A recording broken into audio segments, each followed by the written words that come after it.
9, 8. You're watching the Experience Comic Culture and Sales. Streaming live daily to Facebook, YouTube, Twitch, and Twitter. 2, 1.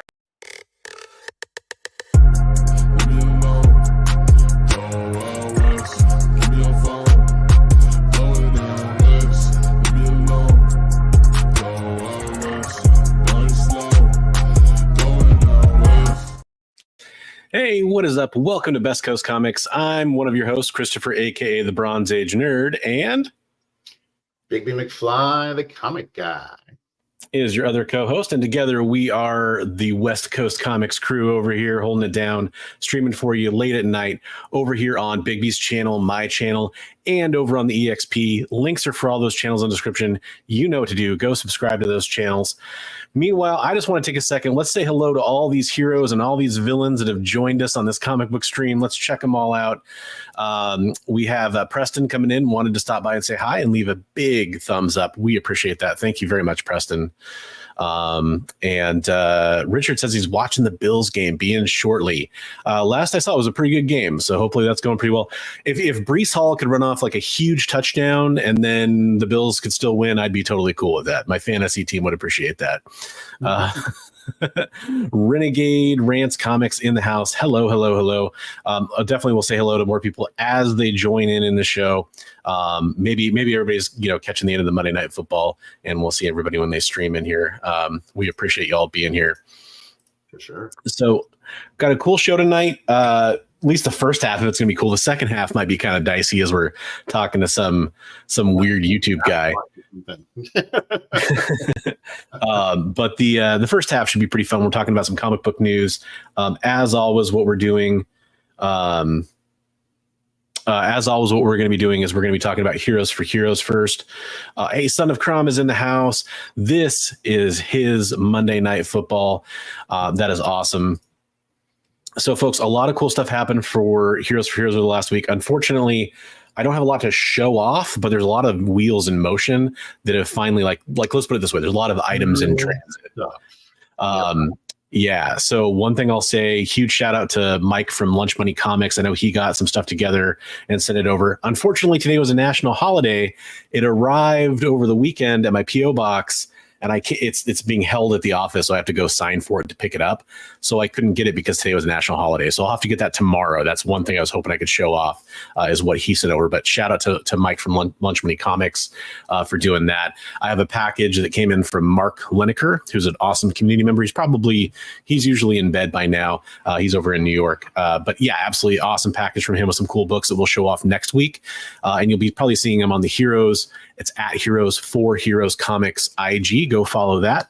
And then biggest news, Mark Bagley's sketch is in transit, so hopefully that'll be here very soon, and we'll get to check that out. Mark Bagley did an original sketch for us.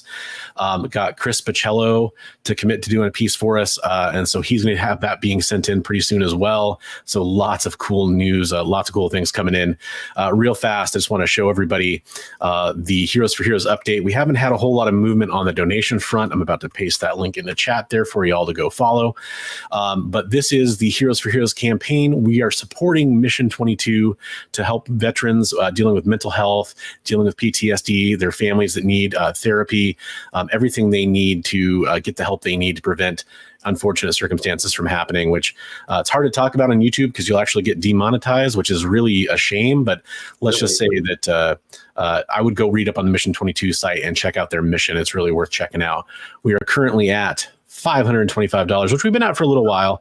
But I think we're going to make some progress on that as we get going up to November 16th. That's the day of the big final auction with the original art and comics. And then keep an eye on Bigby's channel, my channel, and the at Heroes for Heroes Comics Instagram page for news updates about things that might be happening around that date too, that are kind of like satellite events we've talked about before. We have a couple of those in the planning phase right now. Pretty exciting stuff. Yeah. So Bigby said before we talked about comic book news, he wanted, he got a couple small books or something like that. He wanted to show them off, I think. Yeah, I got a book. Okay. Is this what you're talking about?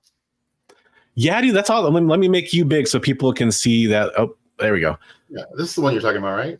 That's I mean, that's not the one I'm talking about, but that's a really cool book. Yeah, this is first appearance of Shang-Chi. Yeah. That's a book I've been hunting for a while. About this one. Let's see. This one? Submariner #1? Oh, no. That's a cool book, but that's not the one I'm talking about. That's a cool book, though. That's a cool book. Was it this one? Golden Age Submariner #23? I mean, I just want to look at that for a second, but no, that's not the one though. I think it was a little bit bigger than that. This one. Strange Tales 107. Human Torch and the Submariner. No. It was a little bit bigger than that. It was a little bit bigger than that. Sorry, I just had to pick my face up off the floor there for a second. Daredevil #7, the first red costume. Getting hot over here. I mean, look, that's awesome. That's not the one though. That's not the one. No. This one. Everybody loves this one. Silver Surfer. Oh my god. 4 in a 5.0.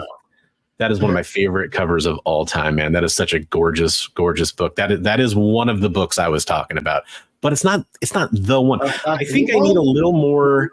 I'm probably not feeling too good. I need a little more iron in my diet, I think. Iron. Like Iron Man #1 in a 6.5.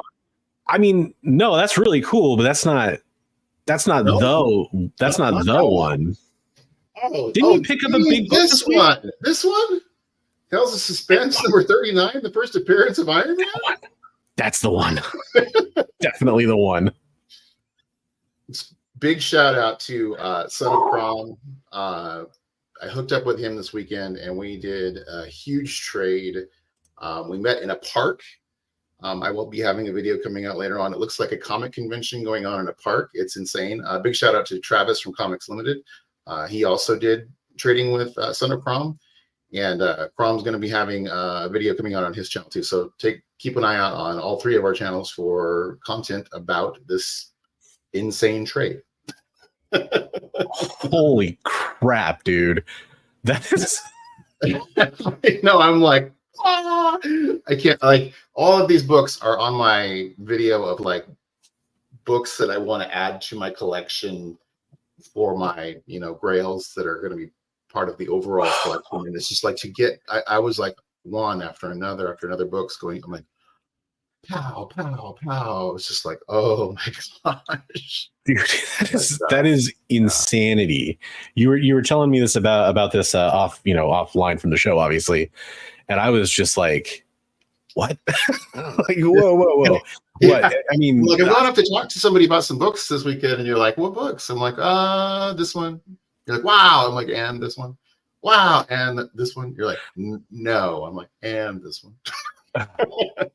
That is so cool, dude. I've told you this already, of course, but like, I'm just stoked for you. That is like, it is hard not to feel like vicariously so much joy for another collector who's been hunting like huge books to finally land those books. Like, it is just one of the best feelings because we all know like how good that has to feel. And it's just like what I'll say is Bigby. We did the interview with Big B last week, which is kind of a little tongue in cheek because obviously Big B is always here on the show as my co-host, but we wanted to get to know each other a little bit better, let the audience get to know each other a little better since we're streaming on both channels and over on the EXP. So we wanted everybody to know that kind of stuff. And I know some other stuff about Big B too, where it's like, to me, like the comic karma of him having something like that happen to him means a lot to me, and I think it's really awesome that something like that can happen to somebody who's been through a lot of adversity, is what I'll say. And I mean, that's obviously your story to tell. I'm not going to tell it for you or anything like that, but it's just so cool, dude. You're such a good dude, and to see something like that happen for you makes me super happy for you, man. It's great. Well, it's beautiful, man. It's like very, very, very rarely do we get to have such good feelings about our friends in this community, and this is one of those times. So I'm happy for you, dude. Right. We were having that conversation the other day, like about the greatest things that have happened to us in collecting, and I said one of the greatest things that's ever happened to me is meeting you and getting to be friends with you. So yeah, it's about the relationships and stuff in the community, and again, I can't say enough thanks to the Son of Crom for hooking me up with the trade, and for Travis drove me up there, carried everything up there in his vehicle, and it was amazing. So Yeah, no, that's so cool. Sonocrom in the chat, like I can't believe like how fantastic that is, man. That is just, I'm speechless. I do want to make sure you say hi to a few other people. You know, don't want to ignore some of these other amazing people in here.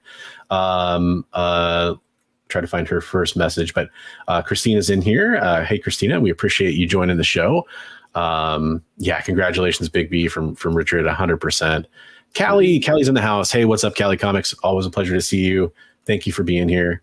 That is so cool. I just am blown away by that. That's one of those things that just, thank you. I think about it every day since you told me, and it's just so cool. So yeah, let's see. What do we got to talk about this week besides acquiring some of your? Actually, you know what? I'm gonna ask you one question. This is a continuation from last week's topic here. So you told me about a video you made, which I actually still need to go check it out. But it's what your top 85 comic books you're hoping to get someday, basically. It's actually short. It just like kind of flashes the covers up, and it's like 80 books that I want to add to my collection at some point. Okay, that probably is why I haven't seen it, because I don't like the shorts thing. It's always a little bit harder to like go find on somebody's feed than their normal videos, right? So, you know, you got that fantastic 4 #1 recently. You got the Tales, it's the first Iron Man. You got Iron Man #1. I know you were looking for that Silver Surfer 4 for quite a while too, right? That's a big one for you. So when you're knocking off some of those books that some of those have to be near the top of your list, I imagine, right? Like those are some of the bigger books. I have to be realistic about what I'm going to be able to acquire, though. And so some of these things, like the TOS 39 and the Fantastic Four #1, I didn't think were anywhere near me ever getting them anytime soon. And it was just kind of like, you know, they're on the list as like a pie in the sky. I'd love to have them. So yeah, but yeah, I mean, all the foundational characters in the Marvel Universe are on that list. You know, I want to get first Ant-Man. I want to get, all those guys. First Thor, first Avengers, X-Men #1, just like you. All the main foundation books for Marvel. So okay. So when it comes to, and this is kind of one of those weird questions that somebody's comment in a completely unrelated spot kind of reminded me of, and I've been thinking about this a little bit. What does owning and collecting those books mean to you? Like those you said foundational, like kind of Marvel Silver Age books. Like what does it mean to you as a collector, like to get one of those? Is it like owning a piece of history? Is it just being connected to something you love so much? Is the nostalgia? Is it all the above? Like what is it about collecting those books that you personally really love? Because everybody has their different things that they like about collecting those kinds of books. It's owning a piece of history. It's having more of a connection to that character and their beginnings, and having seen those books up on the wall since I was a little kid and never being able to afford them, and gosh, I wish I would have foregone buying new comics back in the day and just took all my money and bought those things as a little kid. But yeah, it's just having just respect and paying homage to those characters, So yeah, okay. I'm always curious about that because it's something I've been thinking about recently, and again, it was kind of inspired by a comment I read. It's that sort of what makes you collect. Why do you actually want some of these big books? And I think for some people, they get caught up on wanting it so much they don't think about why they want it sometimes. And so I'm always curious to kind of hear that when people, especially like after you've already got it, right? Like after you've already got some of those books.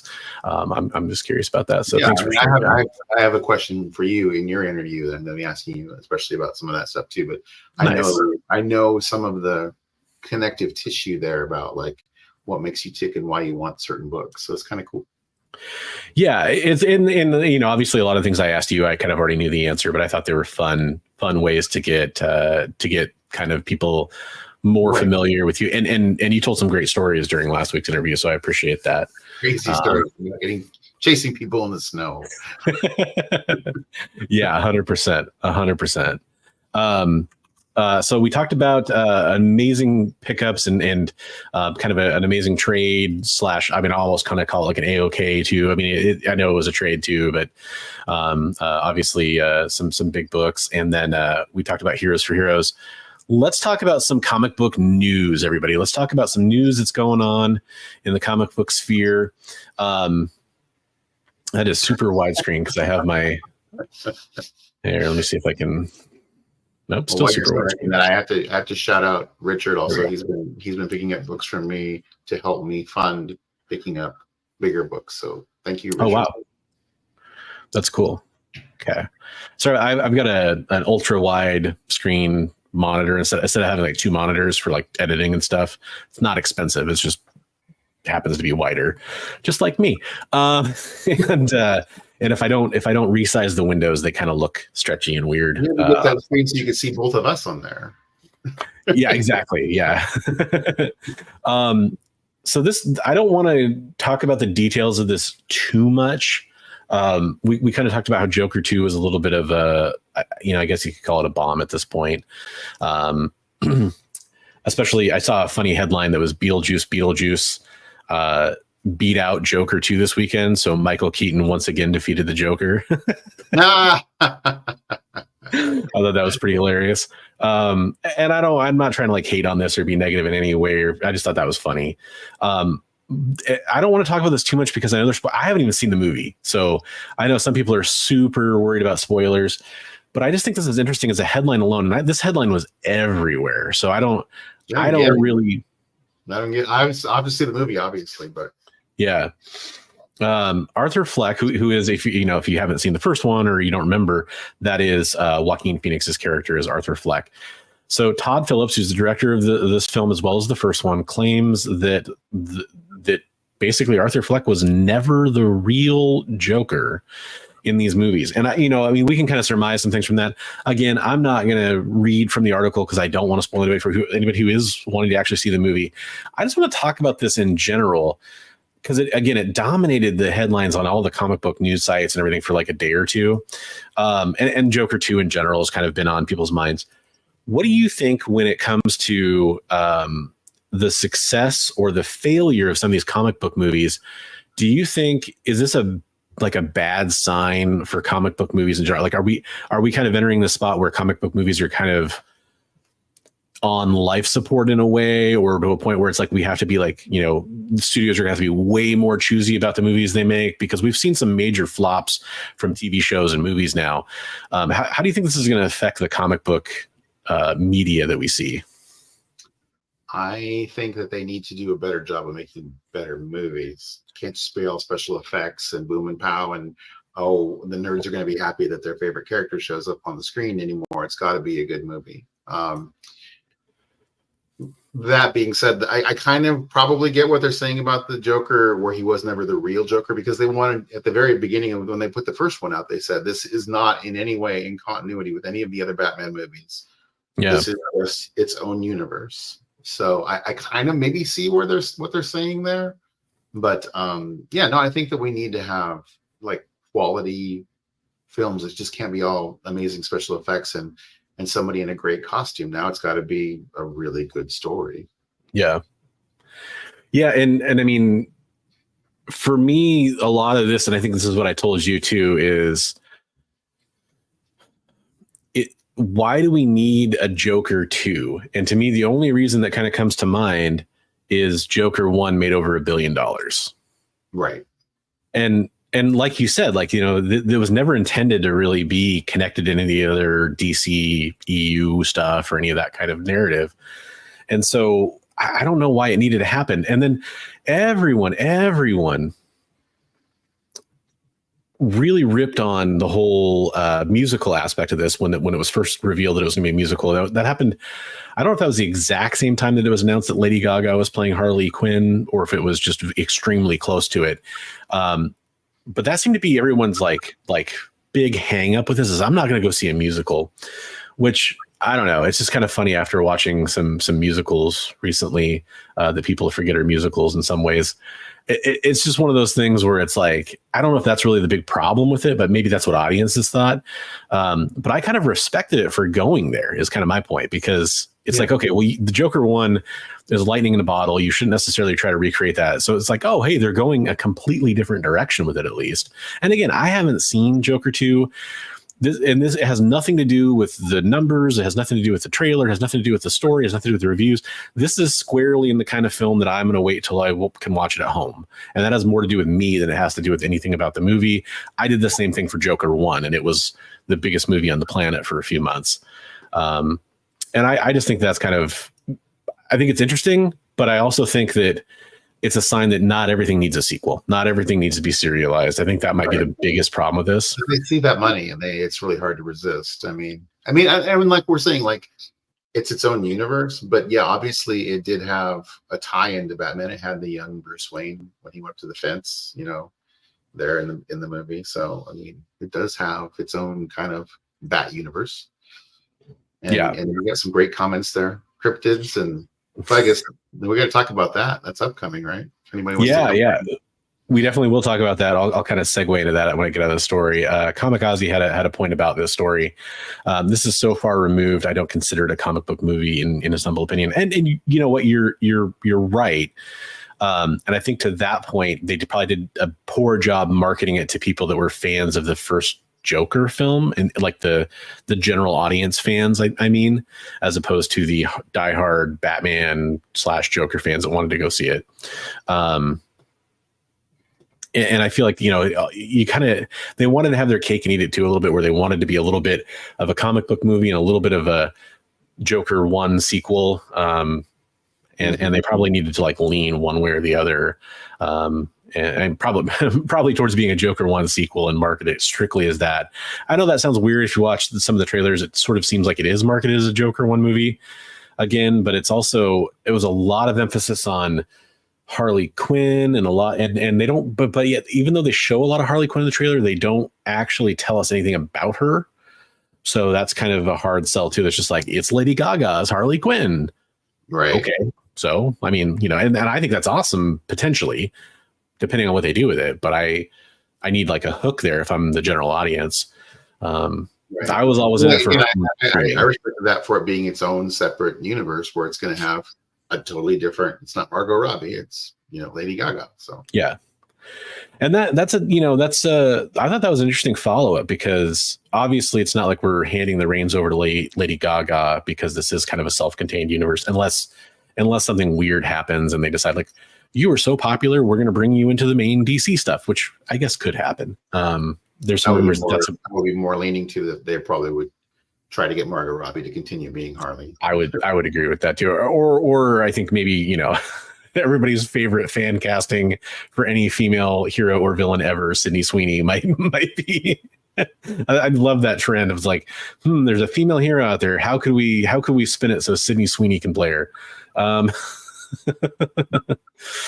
I don't know. Having not seen it, I feel like I don't have a lot to say about it, other than it's just one of those things where I think it is unfortunate that there's kind of a string of financial failures in the comic book space in cinema.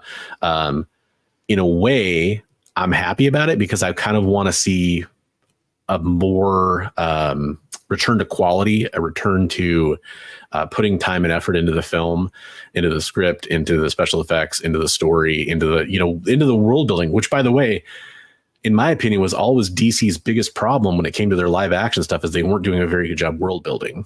So I don't know. That's kind of my thoughts on it. That said, we did get a couple good comments in here. One of them, Comic Tropes, is in the chat. Hello. Fresh off his show, The Weekly Spinner Rack, over on his channel, Pros and Cons. Welcome to the show, Chris. And the Pacific Northwest, so into cryptids. It's funny. We've told the story a few times, but Frank Cho came here, and he's not from the Pacific Northwest, and he was obsessed with Bigfoot. He wanted to talk about it. So, yeah, and UFOs and other stuff too. But yeah, it is interesting. Every cryptid seems to be like kind of almost like location based in some ways. Maybe I'm wrong about that, but off the top of my head, the Jersey Devil, Chupacabra, like all those, Loch Ness Monster, all those kinds of things, right? I think Bigfoot's like probably one of the most famous ones. So I guess that might be why. I don't know. It's a good question. But here's what I was going to talk about real fast before we do our first break is Dr. Plagueis says, evening, which by the way, hello, got his room booked for this weekend. So hopefully I'm allowed to say this, because if not, sorry, Plagueis. But we're going to hopefully be able to meet up at the Frankenstein Comic Swap, which is coming up this Saturday in Portland, Oregon. Takes place in one of the malls. It's the Lloyd Center Mall, if you happen to be familiar with the area. So I think you're going to go too, right, Big B? I'm planning on it. I'm planning on it. Health willing, I guess is what I'll say, because my wife is currently sick. So if I come down with something, I'll either mask up or won't be able to go, depending on how much that ravages our family. But I'm trying to go because I love that show. The last time I went, I cannot wait to go back.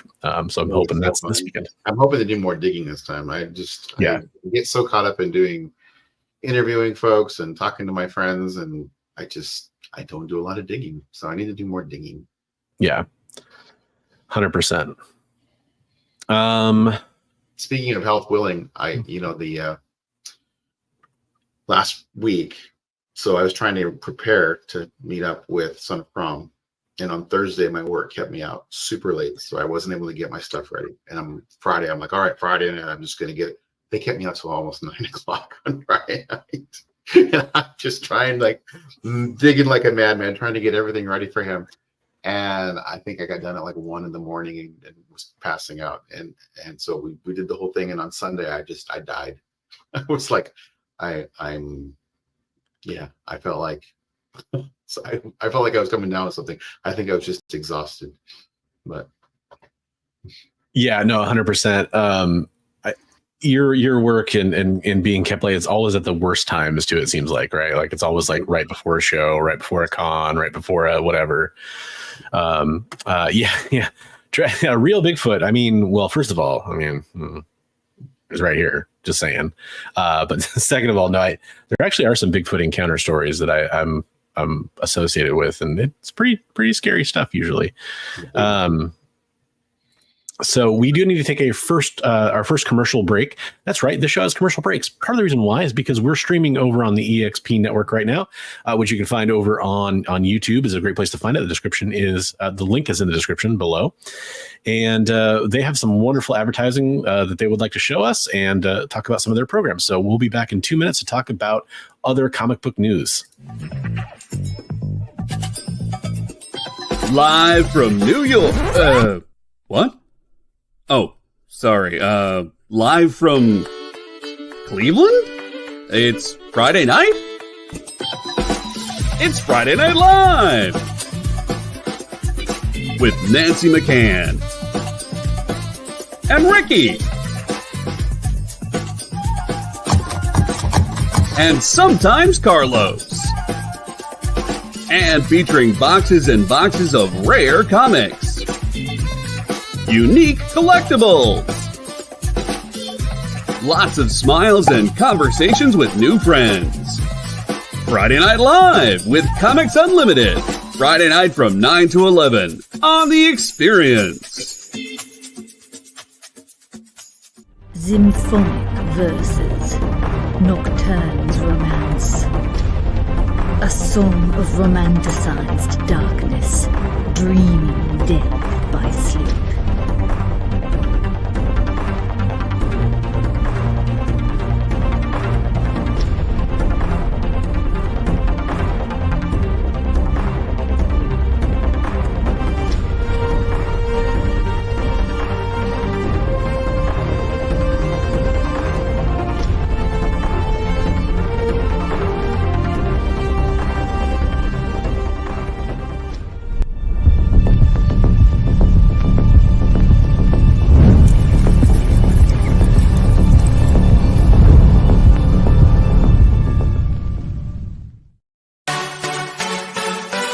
It's not just what happens when you have too many energy drinks anymore. Check out our content over there, too.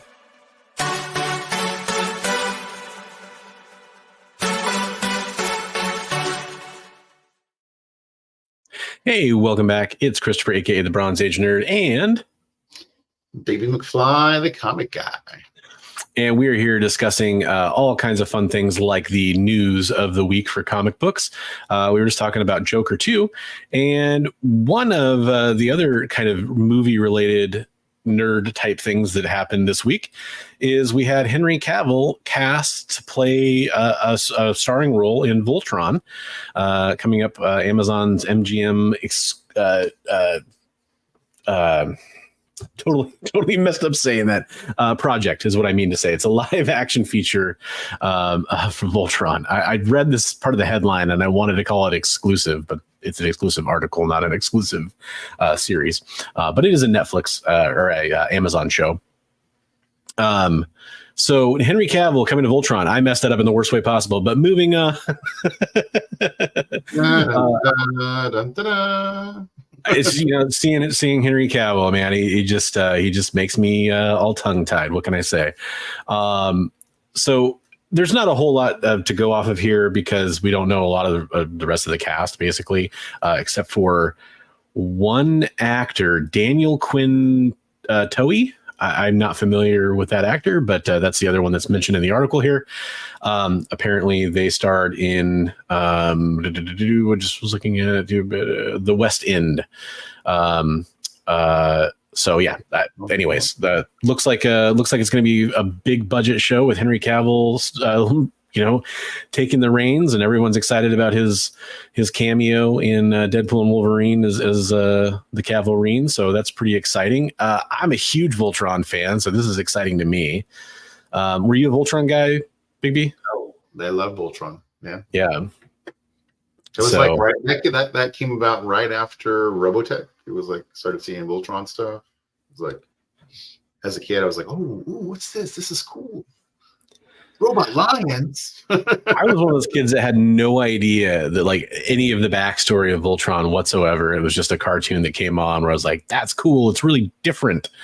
I had no idea that it was like a, dubbed, imported kind of show. And by the way, Secret Galaxy has an amazing retrospective on the history of Voltron. It's a fantastic channel. If you're not subscribed to Secret Galaxy, I highly recommend it. But his Dan Larson's the host, but it's kind of a team of writers and everything too. Go check out their video about it. It's really a fantastic deep dive into the history of how Voltron came to the United States and its different forms and different adaptations that were kind of purchased and brought over here. It's one of those things where it's it almost never happened. So it's really cool. But yeah, I watched a really great documentary on Robotech too. It's just insane how they mashed up different things that were not really even ever intended to go together. Yeah, there's a couple of things in here, by the way, that I'm gonna kind of star those comments, which means we'll save them for later because they're good questions. Comic Trip said there's a Voltron comic made in Vietnam called Hero Hessman, where Voltron is sentient. Interesting. So does he also still get formed by mini lions, but he's sentient as well, or is he just a sentient mecha type creature like a kaiju? Force in the machine, or is it Ghost in the Machine? Yeah, interesting. The humans as they're inside the lions. Oh, okay. Renegade actually asked, do the people still control the lions? And he said initially, yes, but then it just becomes a hero that protects the world. Interesting. I will say I was kind of skeptical about a Voltron movie in a weird way, and I still kind of am, just because it could be done very wrong. But I will say Legendary Defender, which was, I think, the most recent series, it was a Netflix series, was a fantastic reimagining of Voltron lore, and it had kind of a comedy in the right spots, good action, and kind of a big budget animation project in good spots too. But that's one of those things where it's like you're watching it and it's so good because you think, oh, this is what Voltron was like when I was a kid, and then you go back and watch some original Voltron, you're like, nope. It was nothing like that.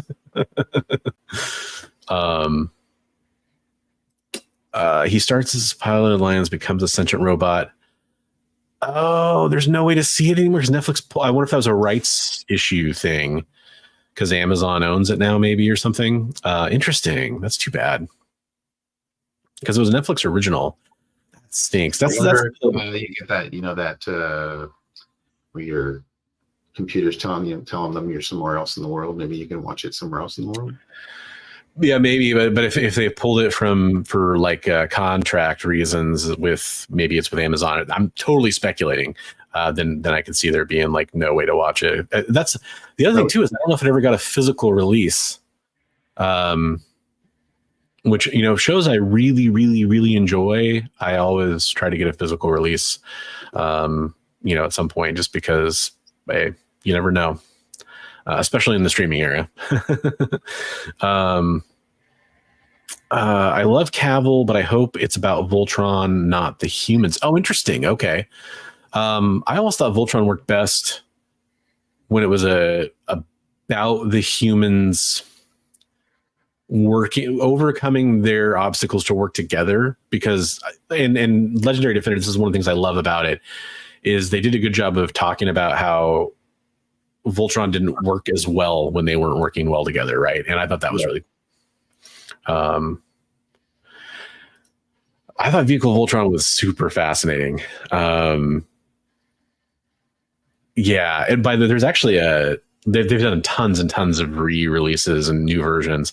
There's some pretty cool one I have coming from Gamma Based Comics, put it up for pre-order. It was on their Diamond account or whatever.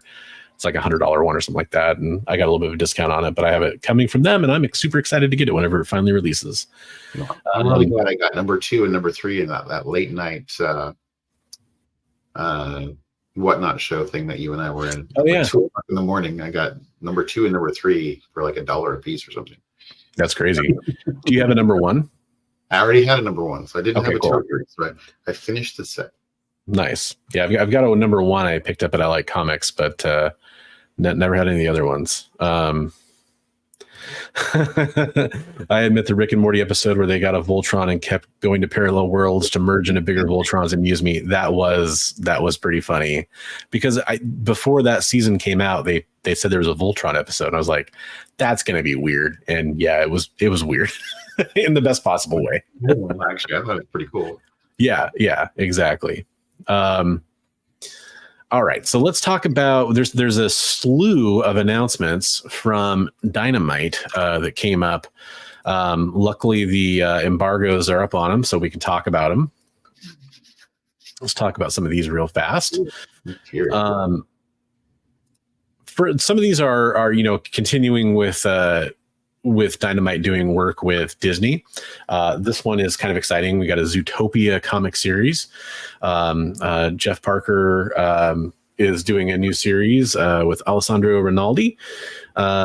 So look, Zootopia, as a father of a small child, it's one of the more entertaining ones of these movies for sure. And I think this is a cool franchise.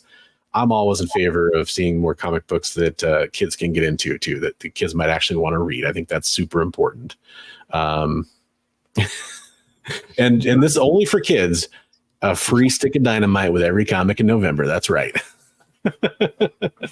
No, but I just interviewed Brandon Montclair, who I believe Chris just interviewed as well, actually. But he's doing the DuckTales series for Dynamite coming out next month. And you know what? I'm happy to see this, especially with, there's some rumors about IDW and them not doing as great. But I think it's important to still keep seeing kids comics out there. So this is a new series coming out in 2025. Very, very fun. That's awesome. This next announcement from Dynamite, kind of speaks we talked about on the show. We did. Yeah, we had Nick Barucci on. It sounds like Chris did have Brandon on. So yeah, definitely go check out his interview with Brandon. Brandon's a really cool guy. Brandon, I don't want to blow up his spot, but there's something he's going to try to submit to us for Heroes. So I'm working with him behind the scenes. So he's a cool dude. I really liked him after getting a chance to talk to him and spend some time with him backstage after the interview and talk to him in a little bit, more open setting. And that was my first chance talking to him. He's a cool guy. But yeah, Nick Berrucci kind of alluded to this when we interviewed him. He alluded to Silverhawks coming. And sure enough, Silverhawks assemble for a new spacefaring adventure in comics in 2025.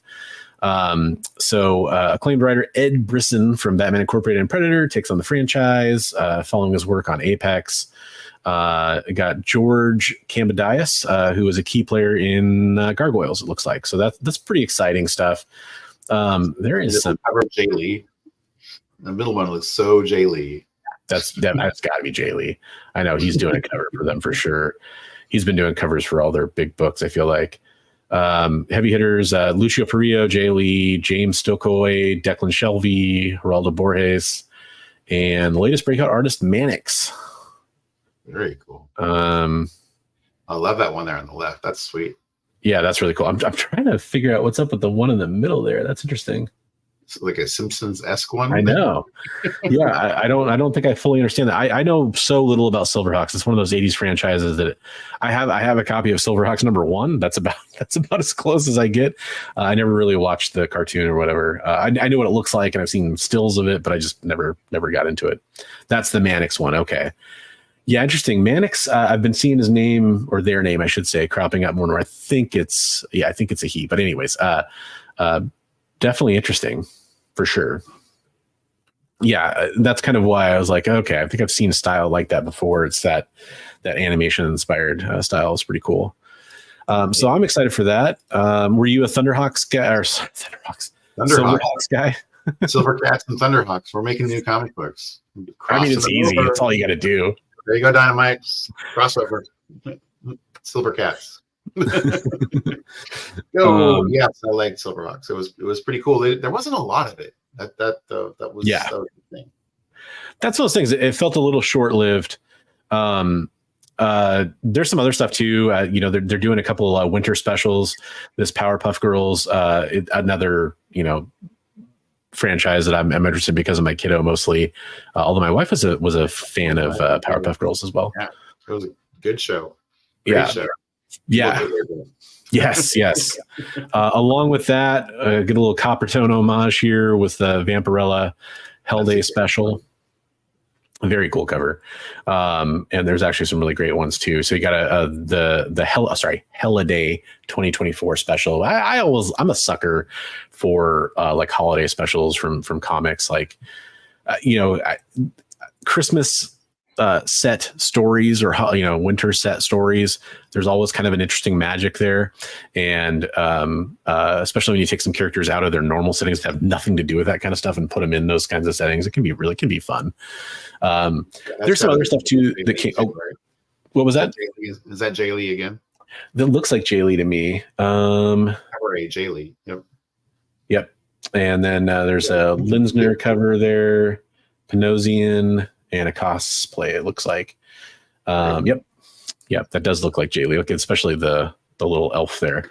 I think the first movie that I saw that had like horror and Christmas together was like Gremlins. I remember seeing that. I was like, whoa. Yeah, and that's the kind of stuff I'm talking about. I love that stuff. I love all the Shane Black movies that are set at Christmas time, and just I love all that stuff. Or Silent Night, Deadly Night. Remember that one?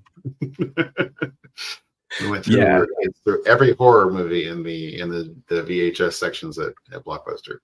Die Hard, all those kinds of movies that are Christmas movies, right? Start that debate early. Quote, they said somebody said Alien is Die Hard from the aliens' point of view. It's this space. I mean, no, but that's funny. Yeah, just about every Shane Black movie. I think The Predator did not take place at Christmas, if I'm not mistaken. I think it took place during Halloween. Also, probably the worst Shane Black movie, which is too bad, because I enjoy most Shane Black things. Well, that's the worst. I mean, The Predator. Have you seen The Predator? I've seen it, but I'm saying like there are a lot worse movies out there. You beg to differ. Okay. I don't know. Maybe it's because I'm such a huge fan of the franchise. I mean, like,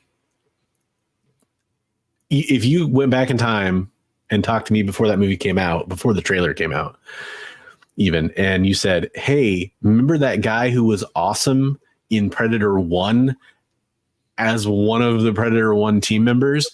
And went on to have a super successful career making some of your favorite movies like Kiss Kiss Bang Bang. Well, he's going to do a Predator movie. I would have like shot through the ceiling with excitement. It would have been awesome, but man, it was so bad. I think it was just because my expectations were so high. That's the problem. Anyways, Shane Black, neither here nor there. Friend of the channel, Trish Forstner. Absolutely adore Trish, and I've had the pleasure of meeting Tony. He was an awesome dude when I met him. Would love to have them on together at some point to talk about some of their projects. But they are doing, and Trish actually told me about this before it happened, a long time ago. Actually, she was kind of doing some prototyping for some of these plushies. So I'm super excited to see some of the Stray Dogs coming as plush characters. That is really cool, and I just wanted to kind of share that because it's just fun to me that's going to happen. I know she's super excited about that, and a lot of other people are too. That's cool. So very cool, very cool. Let's see. I got time. Toys. Yeah. I got time for like one more story here, probably. Before we get into the interview. Oh, actually, I can do these kind of back to back because these are somewhat related. These have to do with art sales. So the first one, I apologize that this is a little blurry. If I do that, it might be a little bit better. It wasn't the highest resolution image. This was shared to me. I think this is a Heritage. Yeah, it looks like Heritage. Yeah, Heritage. So this is Adam Hughes art for Vampirella #1. Speaking of Vampirella, we just talked about her. Including the buyer's premium sold for $125,000 the other day for the cover art. That's cool. That's just cool. I mean, I'm a big Adam Hughes fan. I've always been a fan of his. Sorry, Chris's questions. I'm starting a few of these because we'll get to them. But they're just cracking me up, man. I love that he kind of comes on here and he does this amazing show on Mondays. He comes over here and chills, and I really appreciate that. I think that's awesome. But then he also asks like some really cool questions, and I also really appreciate that. But that does segue right into me talking about this story, which is the Absolute Batman #1 cover, which, Absolute Batman #1 is a huge success right now. Big book, selling out at the distributor level, selling out at comic book stores. The A cover art sold for $70,000, which is pretty impressive. Pretty impressive for a brand new piece of artwork. I will say this is Nick Dragata's art. Nick Dragata actually had original art for sale last year on Heroes for Heroes. In fact, Brian LCS ended up picking up that piece. So just saying, if you're always looking for some kind of up and coming stuff, 24/7 Comics was nice enough to send that over, a Nick Dragata piece that Brian LCS ended up picking up. And now, the Absolute Batman #1, Nick Dragata art selling for $70K. That's pretty awesome. That is pretty cool. Yeah. By the way, have you had a chance to? You don't read a lot of new releases these days, but have you read Absolute Batman by chance? Believe it or not, I have a copy. I just got it on Saturday. Travis was kind enough to give me a copy. So nice. What'd you think? I haven't got a chance to read it. You haven't read it, but you do have a copy. Okay, I get it. I haven't got a chance to read it. Okay, I won't spoil it for you, but it's a pretty fun read. I think it's going to have some legs on it. It's certainly going to have some Bat logo on it. Yeah. Yeah. Yep. I agree, Richard. It's an ugly Bat logo, but at least if you read the comic book, it does have, and this was out before the comic even came out. I don't know if everybody knows, it does have a purpose at least. So there is that.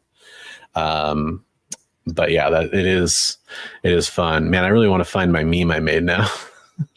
Your meme was great. I'm gonna try to pull it up. It might take me a second here, but I wanna pull it up just because I'm shameless when it comes to the memery. So rarely do I get a chance to talk about it. So is the logo kind of the same theme behind why the Punisher wears a big white target on the front of him? That's where everybody aims for, the big white target. You would think. And I mean, there's probably some of that, but no, there's actually, I don't want to spoil it, but there actually is even more to it than that. Okay. Here we go. Found it. The anticipation's killing everyone I know. It was good. And got to share the new screen. I wish there was a more elegant way to do this. Sorry, everybody. Yeah.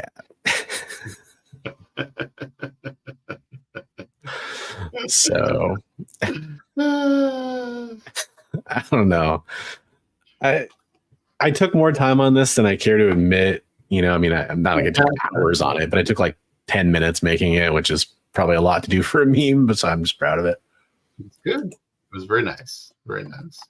I tried to at Scott Snyder hoping he'd see it, but I don't think he did, unfortunately. But it got some pretty good traction, so there you go. There you go. Thank you. Shameless memery. So we're going to take our second ad break, and then when we come back, we're going to do our main feature here. I think I burned through all the fun stories from this week that I had queued to talk about.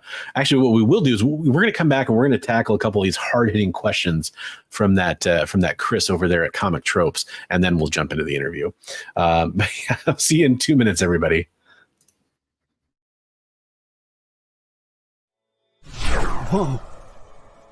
Whoa. Did you miss it? Yeah, they can go by pretty fast. Let's slow down the footage. Welcome. It's time to skim some comics. Miles Morales Spider-Man, I will just tell you that Miles is very important in his role as a vampire. So. It's fine. If you like Hercules, read it. If you don't like it, don't worry about it. It's fine. The art is still stunning.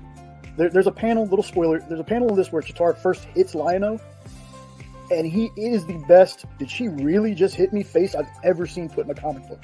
Wow, live reviews of new comic books so you can be ready for New Comic Book Day. What is this? Oh, I see. It's Minute to Skim It. Part of the experience.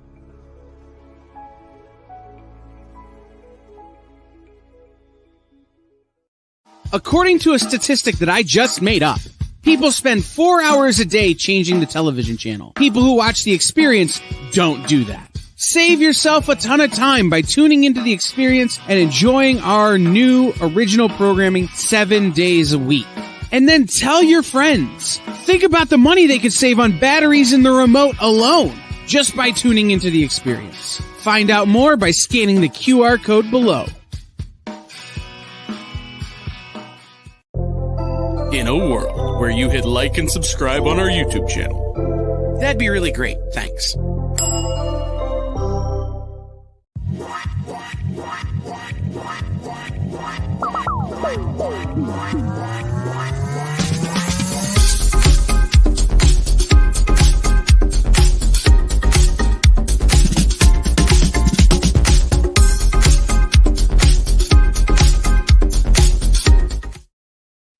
Hello. Welcome back to the show. I am Bronze Age Nerd, aka Christopher. I'll do it differently this time. And I am joined by Bigby McFly, the comic guy. Or is it Bigfoot 1 and Bigfoot 2? I don't know. You decide. 1 and 2. There we go. I did want to tackle... I did not love the Riddler saying absolutely 4 times. It was only funny 3 times. I did. By the way, I just want to say hi because I did not highlight Eddie Von B. Thank you very much. I know you're still waiting for that Voltron and Battle of the Planets crossover. I hope you get your wish someday. Yes, there is a reason for the ugly logo. I don't want to spoil it for Bigby. Hopefully, he's going to go read it tonight after the show. I'll try. But. This is a great question from Comic Tropes. And I know we're going to do the interview with me here, but this is a good one for both of us, I think. Do either of you have a dream interview you'd want to have on your channel? I I've got a couple answers for that. I'm trying to think if there's just like one perfect one. Do you have an answer for that, Big B? I don't know. Like, they what's the phrase they say, never meet your heroes. It's like, I think like it might ruin things for me, but I'd love to talk to John Byrne and Chris Claremont one-on-one. Yeah. And that's my main answer. Chris Claremont, I want to get in a fight with him about Cyclops, which is a very weird thing to say and kind of not be kidding really, but like also not like, I don't want to be aggressive about it. I just want to like argue with him about Cyclops. I also have a lot of legit questions I'd love to ask him. I actually think it is a legit question, but a lot of other questions. Larry Hama was on that list. I don't know if he's actually, I would absolutely love to. I just don't know if he's my dream anymore after getting a chance to talk to him a little bit and kind of telling, seeing how he reacts to questions. And I think he's kind of over it. Let's put it that way. I was just saying, like, it might ruin your love for that guy's work. Yeah. Right? I don't think it really would in a way, but I don't think it would be as fun of an interview as I want it to be in my head. I'll put it that way. But he's still on the list. And then Jim Lee would be up there for an artist. Todd McFarlane would be up there for an artist. They've done a lot of interviews. I do think talking to Jim Shooter in a fuller length setting would be. I was just gonna say Jim Shooter was awesome. Yeah. For me, the answer is probably. I love your answer of Claremont and Byrne like together. That would be amazing. I don't think that would happen, but that would be amazing. Let's get Claremont, Byrne, and Shooter together.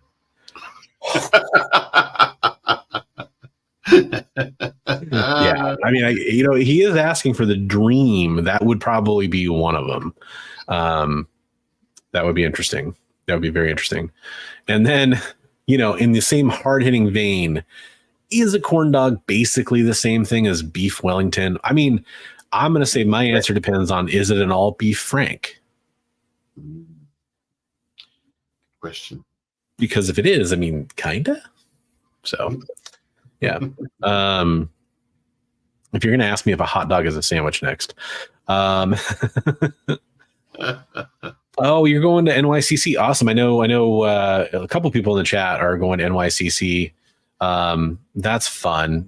That's such a good time. I bet. I hope nobody poops on the floor this year. That's my big hope. I hope there's no Peach Momoko fights.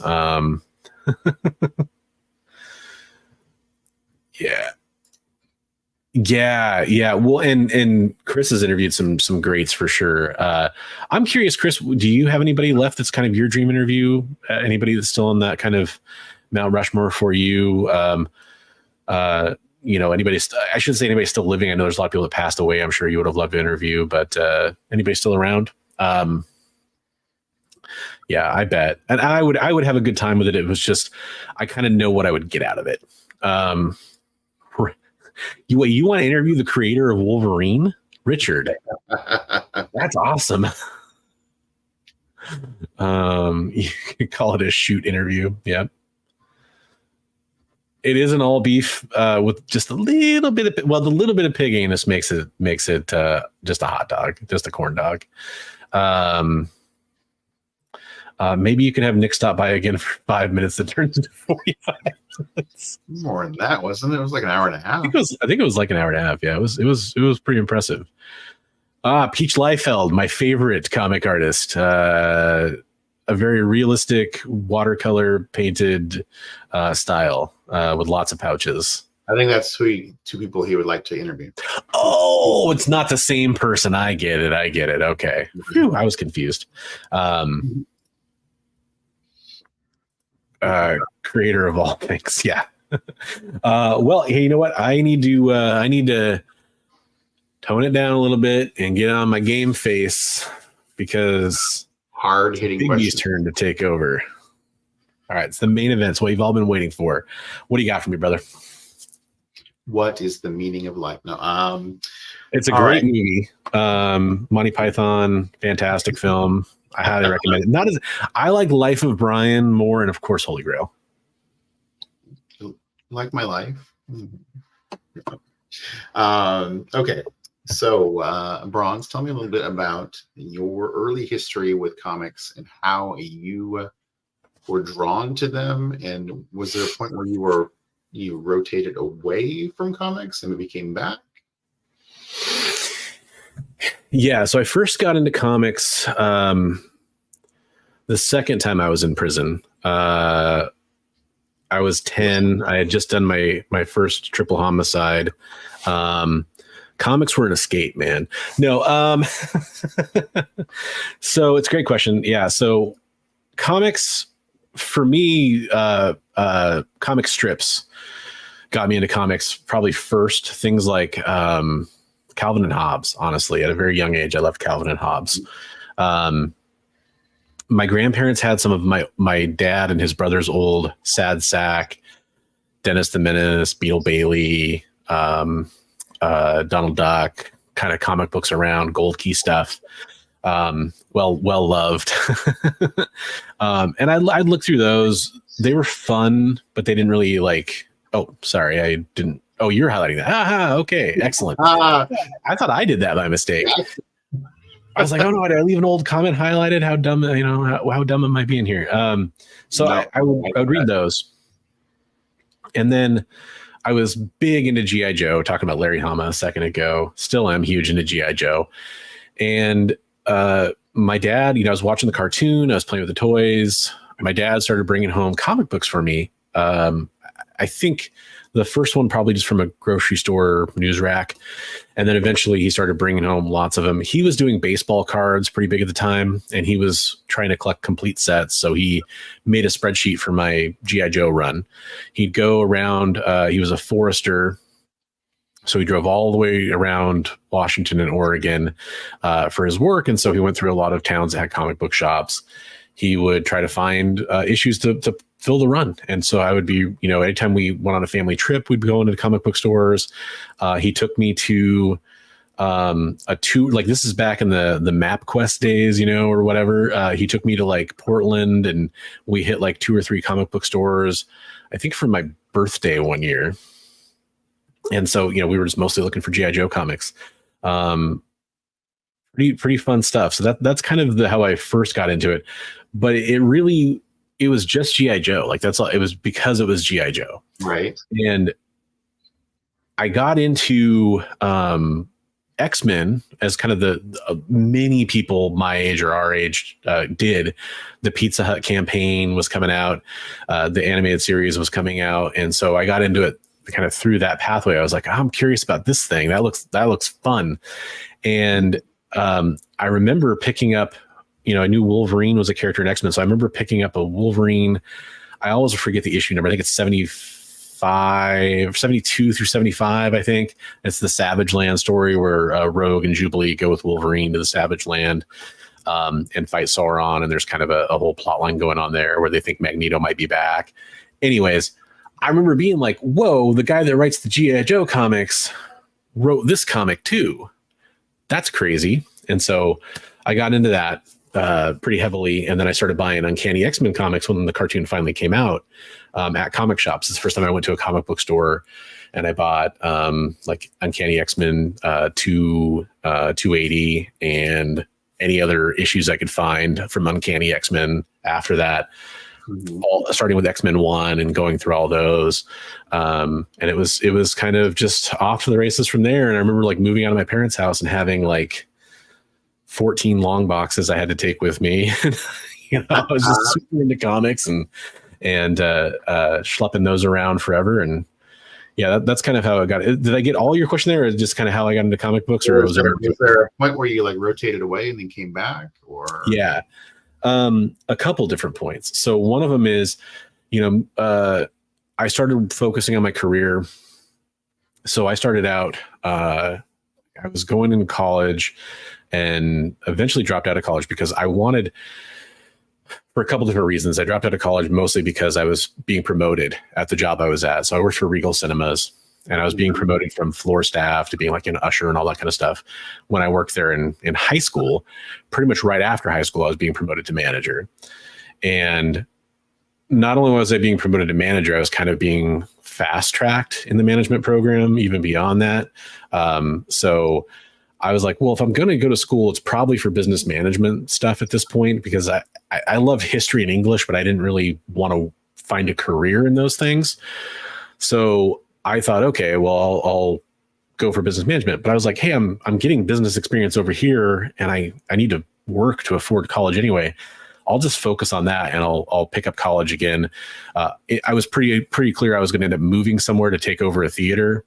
And so I was like, well, wherever I go, once I can do that, I'll settle down and start going to school again. I ended up going to Idaho and Eastern Washington and all over the place, opening theaters for Regal Cinemas and being a projectionist and a theater manager. And I did that for 6 years. So during that time, I was pretty out of comic books. I would still get like trades during that time, but I wasn't actually like actively reading new issues. And then I settled in the Tri-Cities, which is Eastern Washington for those that don't know. And I went from working for Regal Cinemas to working for GameStop. And my store manager was a huge comic book nerd. And shout out to Damon. If he's watching, I know he's kind of connected with my stuff. And so I kind of got back into doing monthly or weekly polls. I had a poll box at a comic book shop there and kind of got back into it there. I started, the first comic book I picked up was Walking Dead 7. That was the first comic book I picked up when I went back to the comic book store. Yeah, and I was reading Walking Dead monthly after that. So I had 7 through 120 or something consecutively at one point. And that's kind of when I got back into it. And then I quit again later and got back in, but mostly as a digital reader. Gotcha. So do you have all of the Pizza Hut X-Men books? I never did originally, but I have got them all since then. Yeah. I had many people that we talked to that got into it because of that. Yeah. Well, and I still love the Joe Madureira poster art that came out, before Joe Madureira was kind of Joe Madureira. There's this Pizza Hut ad poster kind of thing that he did the artwork on, and that something about that artwork just kind of sucked me in. And I got the Night of the Sentinels tape, which is the first episode, the VHS tape. Yes, VHS. It came with the Fleer card, and then I got the Beast and Magneto cover one, and I've kind of acquired all the other ones since then. Okay, well, Comic Tropes is paying for a question to you. Any stories of crazy customers when you were working for the movie theater? Yeah, a few. So my first day working for a movie theater, I was training. I kicked out 2 people smoking crack in a theater, in a sold-out theater. The first night, I something I wouldn't have done by myself ever again after that. But I was just they're like, oh, these people are smoking crack in the theater. People are complaining. You're the usher. Go do something about it. I was like, all right, well, I'm gonna go kick these people out, I guess. Kick out these cracked out guys. All right, good. Yeah, well, and literally crack pipe on the ground. I have a flashlight pointing it at them, and they're like, that's not ours. And I'm like, whose is it? Yeah, right. So that was my first night. I sold 2 different Playboy Playmates giant pickles. So that's a story. Story there somewhere. Yeah, I mean, all right. That's an interesting one. What else? I mean, there probably is other crazy ones that. So many people smuggling in food and finding pizza boxes and. Hey, what's the weirdest thing you found in the theater after cleaning up that you can say on the air? Yeah, Chinese takeout and pizza boxes, which is wow, how did you get this in here? I think they probably had somebody open the exit door and hand it to them, kind of thing. Every quantity of alcohol you can imagine. There was one time where it was there was 4 or 5 40-ouncers underneath some people's chairs. Just wow. The commitment. Walked out of there, huh? Yeah.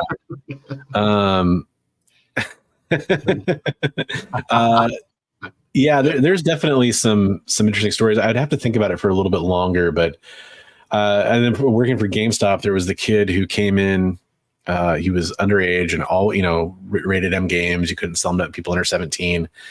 There's a game called Just Cause, and it's actually a series of games called Just Cause. Uh-huh. He would come in and be like, "Do you guys have Just Cause?" And he came in probably 100 times asking for that game, and every time I was like, "You mean Just Cause?" "Well, we do, but I can't sell it to you." And every time, Just Cause, and the kid definitely wasn't messing with me. Let's put it that way. He literally saw the words Just Cause and was like, that game is called Just Cause. So I don't know if that's kind of funny. Yeah, there's definitely some weird ones, but I'd have to think about it a little more. I think selling Playboy Playmates pickles is probably my claim to fame there. Right. So do you have any memories of specific books besides the Wolverine storyline? I know you had one just recently. You got signed at the show, right? That was a big one, formative one for you. Yeah, X-Men Unlimited #1 was it still is. It's kind of hard to pinpoint 100% your favorite isolated story, but as a one-shot standalone story, I absolutely love everything about X-Men Unlimited #1, top to bottom. It's a story about Cyclops, Storm, and Professor Xavier. The Blackbird crashing over kind of outside the Savage Land area into actual Antarctica, and they are all kind of hampered by different things going on. So Professor Xavier's hover chair gets destroyed. Cyclops's visor gets torn away in the crash, and Aurora is trapped in some rubble. And there's also some EM interference going on, which turns out to be part of the story. So she can't really use her powers in the typical way that she normally is able to. So they all have to kind of complement each other's weaknesses and kind of work together to overcome it. It's just a really cool story. I recently went to Rose City Comic Con, and Chris Baccello was the artist on that book. It was his first work for Marvel, at least as far as he can remember. And I got to talk to him about that a little bit, which was really fun. He drew a Cyclops remark on the cover for me, which is really cool, really fun experience. But that's one that stands out. That's like one of those things like Meet Your Heroes, and it went the best way possible right there. Yeah. So we got a question from Richard. Mm-hmm. Is there a comic book that you regret selling? Well, and that's a great question. I will get to that, Richard. But before that, there's actually a couple other answers I do have for that question. So okay. There's other great, superhero or cape books, as I like to call them. There's great stories there that I love. But I actually, getting into independent comics is still kind of some of my favorite memories. Like reading Walking Dead 7 and getting that, being like, what is going on with this? And I do not feel ashamed saying this. That was kind of at a time where you couldn't reliably go grab a trade. You couldn't, go honestly digitally find a copy of some of these comic books. So I had to find other ways to read Walking Dead 1 through 6 at that time. But I bought, every issue of the damn thing that I could after that. And I would have happily bought those first 6 issues if I ever found them. But reading Walking Dead was like a lightning bolt moment for me. And then I had no idea. Yeah, that was a big one, just because I've argued with people about this before, because there's some people that kind of hate on Walking Dead, or I think they don't like how popular it got, maybe. But the pacing of Walking Dead I find fascinating. Every arc is almost like a build-up where it's like, oh, hey, we're getting some positive momentum going. So-and-so found some food, and so-and-so set up this thing that's awesome for the perimeter, and we can see the walkers coming, and then all hell breaks loose. And it just kind of like, screw it up this time. Yeah. And it plays on your expectations, like subverting your expectations of like the positive momentum that like, oh, this group's going to finally overcome it, and they finally have these walls, or they finally have the prison, or they finally have whatever. And like, nope. Because it always comes back to that. It's not, yes, the dead kill people, and because it's zombies, even though they're not called zombies in that book. and they're dangerous, but it's really the people that are the more dangerous thing. And that goes right back to the original Romero Night of the Living Dead stuff. And I love that. Yeah, zombies aren't the monsters in that book. People are the monsters. Yeah, exactly. Sin City 300, a couple also huge stories for me. A lot of Frank Miller stuff, to be honest. His early work especially. So anyway, sorry that I wanted to fill out some. No, that's awesome. Actually, I like getting more detail on that. I had no idea how important Walking Dead was to you as far as your journey as a comic person. So that's awesome. A comic fan. Yeah, and I'll say, like, it probably mostly burned through me. Like, I wouldn't go out and say, like, oh, Walking Dead #1 is a book that I really have to have. It'd be awesome. But I went very hard. Like, I obsessed on Walking Dead a little too much, and then the show, and I kind of got burnt out on it a little bit, to be honest. But then Invincible came along, and I got, because I started reading Invincible after Walking Dead, and I got down that rabbit hole big time too. Yeah, that's a great book. Yeah, absolutely. All right. Are you ready to move on to the next question that Richard had? Yeah. Yes, absolutely. Sorry about that. No, don't be sorry. That was great. Okay. Is there a comic that you regret selling? Yeah, there's a few. So in 2018, I sold most of my collection, except for a few short boxes. And I regret, this is the cheat answer is that I sold a lot of my original. Larry Hama did most of it, that Wolverine run, volume 2, whatever you want to call it, the ongoing Wolverine series. I sold a lot of that. I kept a lot of the issues that meant a lot to me, like those original ones I picked up. And, issue 10, I didn't have issue 8, but I had issue 10, which is the first time Sabretooth appears in Wolverine, right. Stuff like that I had. But I sold like a lot of the issues that I wish I'd kept. And then there's one that really kind of got to me in a way I didn't expect, and that was Heir to the Empire #1. I had a newsstand copy of that. It was I think in fairly high grade. I didn't really grade my comic books back then. I kept them kind of notoriously. I kept them in whatever condition I bought them in. I kept them in, but I didn't necessarily like critique the quality of the comic book when I bought it off the rack. And I bought that comic book off the rack. Love that series. That was my window into reading the Timothy Zahn Star Wars stuff. If you don't know, that's the first Thrawn in comic books. It's also the introduction of Mara Jade, who's a character I really love. I love Thrawn as well. I love that whole storyline. The Heir to the Empire stuff is great. Really regretted selling that. I do have a copy of it. It was fairly high grade, that I got as a replacement, but it's one of those things where it's like, it's kind of not the same. That's not the exact same issue. Right? Yeah, that's probably my big answer. But there's a few others. Some of them it's just like, oh man, because it was worth so much money a few years later, and that's that's kind of a cheat answer. That's the one that like had a sentimental value to me. And that's one of those weird stories too that has like how close do you come to people without not ever encountering them? So when you sold your books, it was to a place that I was working, but I worked in the warehouse side of things, so I didn't. Yeah. And he's like, I sold it to this place, and I was like, and to be fair, knowing what I know now, I sold it for way too little money. But also at the time that I sold it, really not. It's just one of those things where it's like, I probably wouldn't have gotten a much bigger offer from a lot of other comic shops.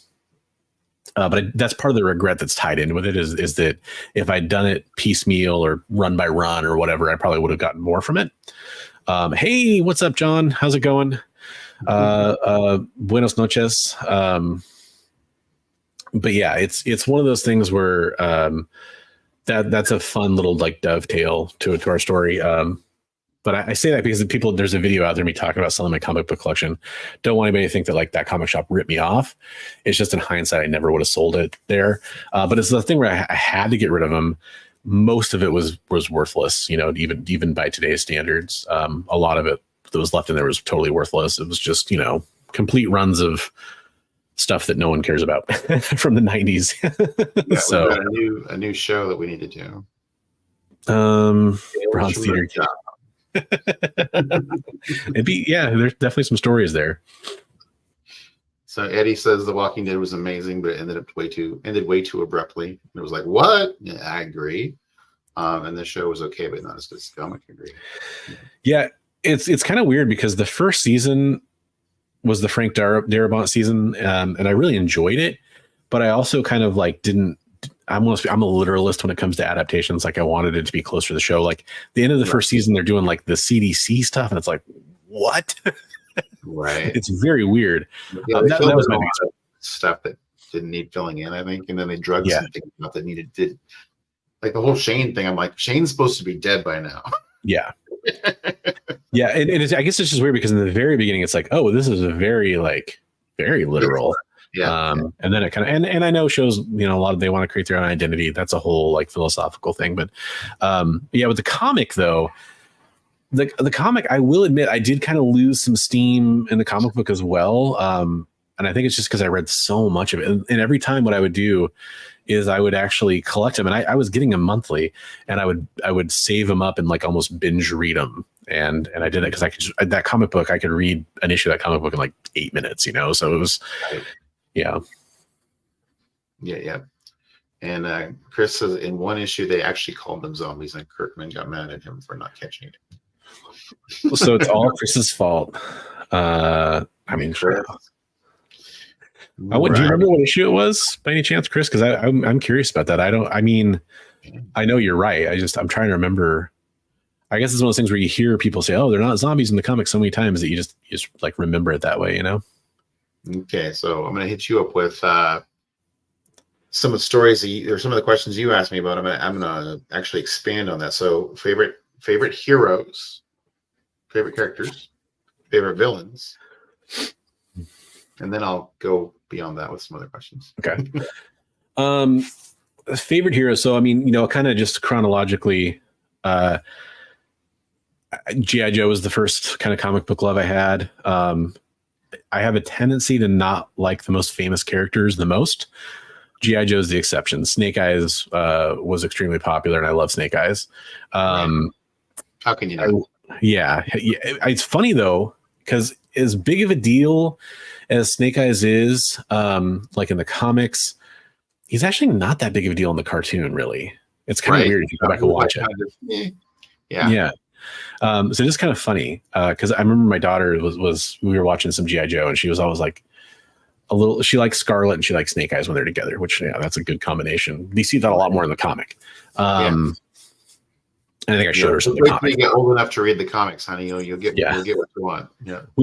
I showed her some of it already. Like, you know, not all of it, of course, but she's into that. We love, you know, flipping through. Like, we read the first appearance of Rogue, and she was super fascinated by that and stuff because she loved Captain Marvel. So for Transformers, which, you know, Transformers has been on my mind. Just did a Transformers interview, and it's the 40th anniversary. Prowl was my favorite Transformer. Definitely not a popular choice for most people, and a very complicated character morally as time went on. And X-Men, a lot of people probably know Cyclops is my boy. He's my favorite character on the X-Men. I've always kind of said Cyclops, Rogue, and Wolverine are my three favorite X-Men, kind of in that order, so to speak. I love Wolverine. I love classic Wolverine a lot more than kind of modern Wolverine. I like Wolverine when he still was vulnerable and he still had some mystery to him and still had some weaknesses. And the best thing about comic books is he's still that back then, and I could still go read that and enjoy that. It's like that Sauron issue, right? We were talking about. Exactly. And it's one of those things where it's like, I always think he's best when he's part of the team and not the focus of the team, right?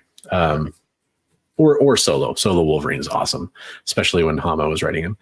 But yeah, Cyclops is just always been my favorite X-Men. It's a very unusual choice, a very unpopular choice. I know, like, you talked about this, characters like the Hulk. You always, you know, thought those characters that had kind of their struggles were interesting, right? Mm-hmm. And in a lot of ways, that's what I liked about Cyclops, is he had that constant, I could hurt the ones I love if these glasses get knocked off my head. You know, he's powerful and has to control it, which to me was kind of an allegory, metaphor for just being careful not to hurt the ones you love. And I always thought that was a cool part of his character. I have always been sympathetic towards leader characters on teams. I tend to like the leaders, especially ones who are really good at their job. And like if you go back and read like the Marvel trading cards, you always hear about, you know, there's almost like a built up narrative at Marvel, like who's the better tactician, Captain America or Cyclops? Cyclops had this cool stuff where his power could be used to like almost like trigonometry. He was like bouncing his blasts around. He did a lot more of that stuff in the Claremont era of Cyclops. And I loved the creative uses of his powers, that kind of thing. So many X-Men I love. Those are just my top three, but I actually love pretty much every main X-Men. I say like Cyclops, like I thought he was most interesting thing about him was after Jean Grey died, because it's like, you know, Xavier's dream is still going on, right? But for Cyclops, the dream is dead, right? I mean, he's like, so it's just like it's that struggle that he has, and then in trying to go on and be the team leader, and but you know the woman who loves has died, and then you know that whole growth period for him as a character was really interesting. But it's interesting in a lot of ways. It starts most people's problems with Cyclops, though, because you get into the kind of some of the questionable stuff with his relationship with Madeline, and then leaving Madeline, especially, is kind of where people have a problem. But I agree with you. I think that stuff is very interesting. You know, Richard's asking my favorite version or traits of Cyclops. So for costume, it's the Jim Lee 90s Cyclops that I love. I actually really enjoy going back and reading the Stan Lee and Jack Kirby X-Men stuff. I actually really enjoy that version of Cyclops as a character, because, you know, he's into Jean, but he doesn't want to like blow it. He doesn't want to screw it up. Like it's kind of like there's a little bit of like Peter Parker mixed in there in his DNA in that early stuff too. And you can kind of see that.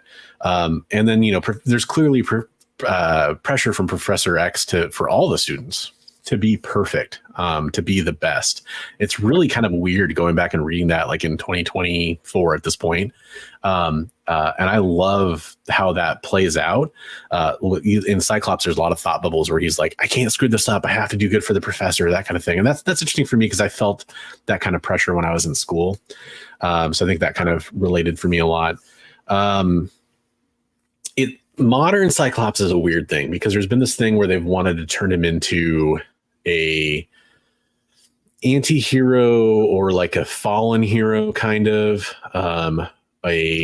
almost like a Magneto-like character, where he's kind of almost like a Breaking Bad thing, I guess, where it's like, okay, he, you know, because of the Phoenix Force, he killed Professor X. But that's the thing. It's because he was just crazy with power from the Phoenix Force. Nobody blames any of the other Phoenix Five for what they did as the Phoenix Five, but for some reason, Cyclops, everyone loves to hate on him. right. So it's kind of one of those things where it's become tough to be a Cyclops fan in a lot of ways. Not for me personally, but for talking about it with other people. People bring, oh, what about this thing he did? What about the Utopia era? I mean, during the Utopia era, he was willing to do whatever it took to save mutants. You know, but he created X-Force, and he kind of ordered the murder of a child with Young Apocalypse, and there's all kinds of stuff really that happened. It's fascinating from a morally complicated standpoint, and then even going back to the stuff with Madeline, I think all that stuff it makes for interesting drama. Right. So that's more you said something similar about Prowl. You said like that he's a morally complex character. Can you elaborate on that a little bit? Yeah, so Prowl, like especially in the comics, he ends up doing kind of a lot of kind of similar like Black Ops kind of stuff, like willing to do some wet work to take out some bad guys, you know, a little bit not the Autobot way. And it's kind of interesting. It's one of those things where you have this character who's on the surface is very, you know, he's a police car. He's supposed to like to serve and protect, right? Like it starts out, if you watch the cartoon, that's very much how it plays out. But when you read the comic books, it definitely becomes, especially the IDW era stuff, it becomes more like he's kind of willing to lead secret teams. He's kind of almost like the uncanny X-Force of the Transformers a little bit, and kind of does some sneaky stuff that's fun. I think it's just kind of cool. Cool. And some Prom says also love Cyclops. Never really read X-Men, but started when they were in the rerun phase up to issue 93. Was super glad they kept him as team leader after GSX1, and his new visor was dope. Yeah, that's 100% true too. Like that is kind of one of those. It's kind of cool and it's kind of lame. Like thinking about it, it's cool that he was still the leader, but then again, the subtext is he got the other team like killed essentially. Right. So you're the only one that survived. Weird, it's kind of odd. But yeah, behind. But I mean, that extrapolated on though in what's that? Deadly Genesis. Yeah. And they've gone back to that and explained it, 10 ways to Sunday in some of the other stuff that's come out too. And it makes sense. The other thing about Cyclops, I just wanted to kind of mention this. This is an X-Men 97 shirt. And I'll just say the redemption of Cyclops in a way as a character to be taken seriously was really refreshing to see. And I was so excited about that as a Cyclops fan, because it's not just look, Cyclops can be a little corny, not, all that kind of stuff he does. That's fine. I don't care about that. That's part of who he is. He's not cool because of that stuff. He's cool because of what he's willing to do for his teammates and how he's willing to step up for them. And his dedication, right? What's that? His dedication. Yeah, his dedication. And that shows a little bit in that cartoon. And they did a good job kind of bringing it back to more centric of what Cyclops probably should be, based on, like, we're talking about like the Cyclops is a joke in the Fox movies for the most part. Right. Yeah. Yes. 100%. The Havoc relationship with Cyclops is pretty fun too. Especially there's an issue of X Factor where they're like fighting and their powers don't hurt each other, and they're like they're falling from a plane, which is very meta because that's how Cyclops and Havoc's origin story starts as kids. They're falling from a plane, like fist fighting. Havoc's kind of a bad guy at that point, kind of mind controlled a little bit, and it's just a cool issue. Basically, it's kind of have no effect on one another, but yeah, they can still blast the crap out of each other and nothing happens. So. Yeah, there's like punching on the way. It's just like yeah, I mean that works, right? Yeah. He's the coolest deadbeat dad. Yeah, well, although he's deadbeat dad, but then again, he went and raised his kid in the future for a while with Jean as that's true. Slim and Connie's son storyline. Yeah. So, but you're not wrong either. Like, there's definitely a lot of that going on for sure. Like, it's a complicated, and that's actually part of what I'd love to talk to Chris Claremont about, because he has this issue with Cyclops in some of those ways, but it's like he also kind of wrote a lot of that stuff too. So it's kind of like, well, yeah, what are you talking about? Right. You set that up. So, right. I think he was just tired of the original cast and wanted new X-Men. That's the real answer. And that's fine too. Yeah. I think he was kind of like, okay, I've played enough of this toy. Let's let somebody else put him in a different sandbox and play with him and bring in some new pieces to play totally. with. And it worked. It for sure worked. So, yeah. I mean, I love like where they took Beast and put him in the Avengers. I love Beast in the Avengers. I mean, so. Yeah. Oh, and I love his solo stuff is really fun too. Yeah. Okay, so we kind of touched on favorite storylines, but is there any other favorite storylines that you want to highlight? So besides the stuff I already talked about, I'm a big fan of the Alex Ross stuff, like Kingdom Come, Earth X, Universe X. I think that's pretty masterful storytelling. I'm a fan of dumb 90s stuff. That's what I grew up to. So like I unironically love Gen 13. I love Ghost. There's some Aphrodite 9. Yeah, I liked all that. Some of it for the artwork, some of it for the story, some for both. Some of it doesn't hold up the same way. Those are some great artists right in there. You can use name like David Finch, Adam Hughes, and J. Scott Campbell. Or Jim Lee too, depending on which era. Yeah. And beyond that, there's even, Adam Warren eventually took over Gen 13. He's a great artist. Right. There's just layers of stuff there. I read, I didn't love the story, but I read Glory, which had a lot of Mike Deodato art in it. It was really great at the time. I loved a lot of that Image stuff. especially away from the main core titles. Like I actually didn't like. I loved early Spawn. I think it lost its way for a while. I didn't love like Youngblood, and I didn't love Stormwatch and some of the other stuff that was kind of the core. Brigade, some of that stuff I didn't like as much. But once you got outside that, I actually thought some of the dumb 90s stuff was pretty fun. Not the hard-hitting stuff that we go back and read with a lot of fondness, but at the time, you know, think about what comic books were like in the 40s and 50s and this in the days where people were buying comic books as disposable fun entertainment. It's kind of like that, right? And it served a lot of that purpose. Obviously, you can say I probably love a lot of the X-Men storylines, so I'm kind of avoiding that for the most part. I love all the big ones there, Age of Apocalypse and all the big stupid stories and some of the really foundational ones. I liked Straczynski's run on Spider-Man. The Totem stuff was really fun. Yeah. Ezekiel up with Madam Web now, but yeah, unfortunately, it's kind of tarnished by the end of it, which, you know, kind of like Chris's comment about X-Men and Claremont, it's kind of an editorial direction that kind of soured the end of Straczynski's run. And I get that people don't like him for that reason, but I like that. Jason Aaron Thor was really good. There's so much. That's a great question.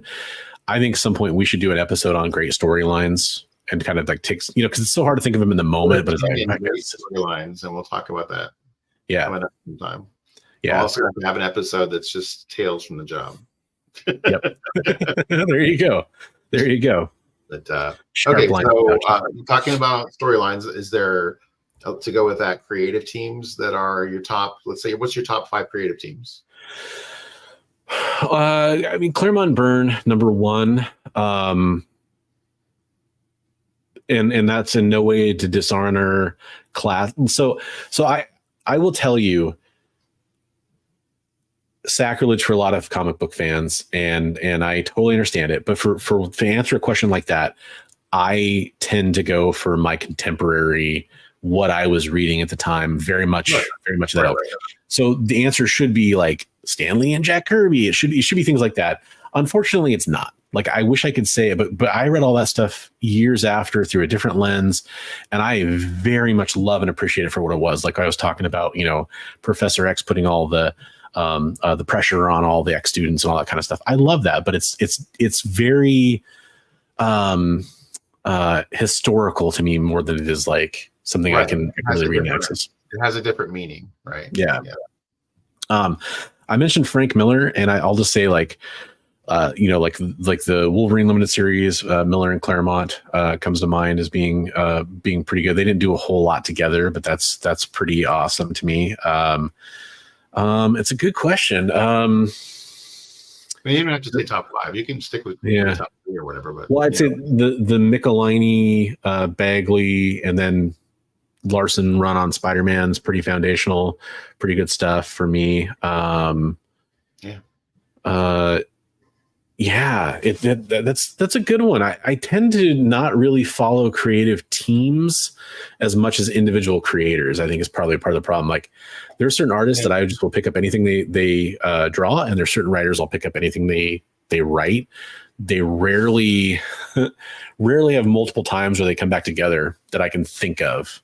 But I'm sure there's some examples. Yeah, I was just curious. Like, sometimes the stars align and you get this great creative team, and you wish that those guys work together for a longer run. 100%. And I'm the first person to admit that I'm bad at paying attention to who wrote and drew some, especially a lot of Marvel stuff that I read when I was growing up. There's stuff I go back and I'm like, oh, I can't believe so-and-so worked on that comic book. Because I was just living it. And some people have that kind of catalog memory for that kind of stuff. I have that kind of memory for like characters and events and that, but not for creators and stuff. I wish I did have more of a mind for that stuff. It's changing as I get older a little bit, as I'm starting to go back and appreciate like, okay, I really want to read a lot of, this writer, or I want to go back and check out a lot of this artist's artwork.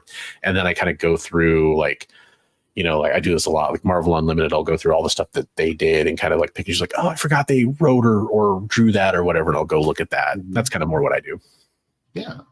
Okay. Tropes has a great question. what's been the most fun convention experience and why? That's a good question. I don't have a deep convention experience background. So from that, I'd have to say, I mean, being asked to do a couple panels this last summer was a highlight for me. The last 3 or 4 conventions I've been to have become much more social experiences for me than they ever were before. Spending time with Bigby, spending time with Chris from Comic Tropes, and a lot of other people as well. This last Rose City was insane. It was like every 5 minutes we were running into people we knew.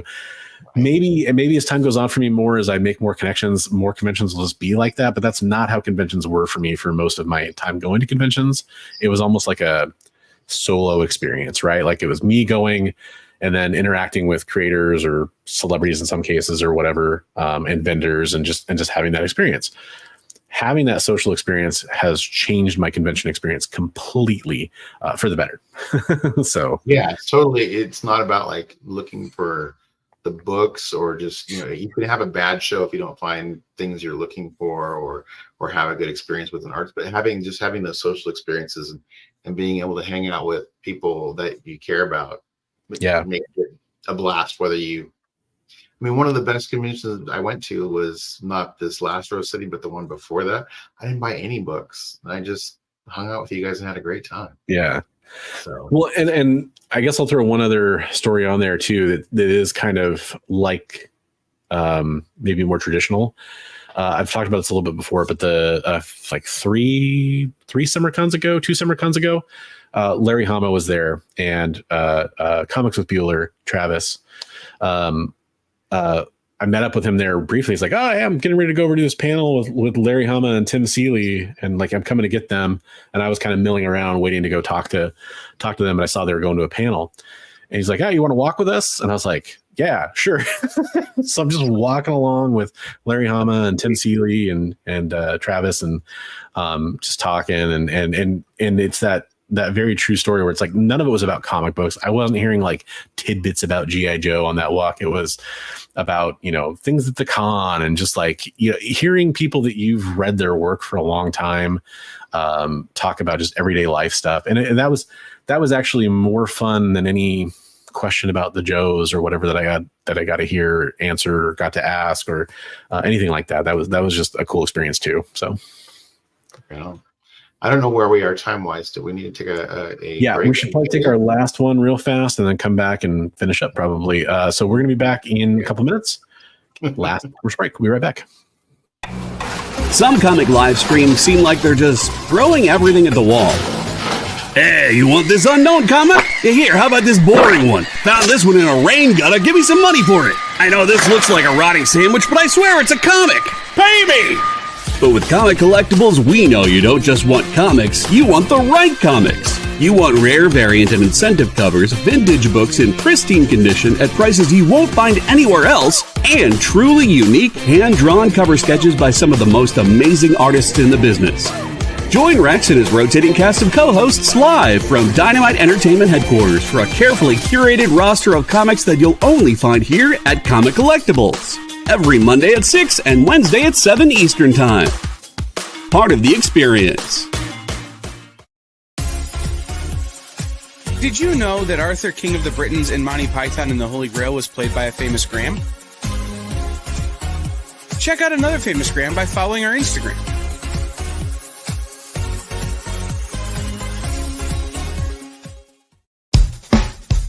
Download our app on Google Play and the App Store. It's so simple, even my mommy can use it.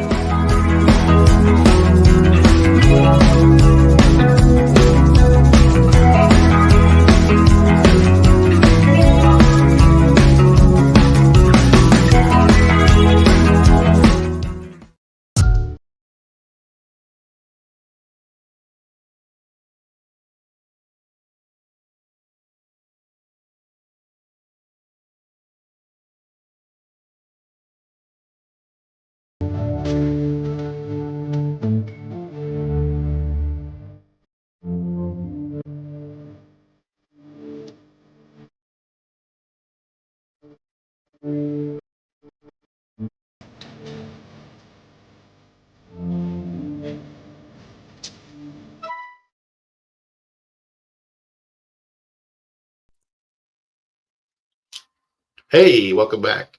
I'm your host, Big B McFly, the comic guy, and I'm joined by.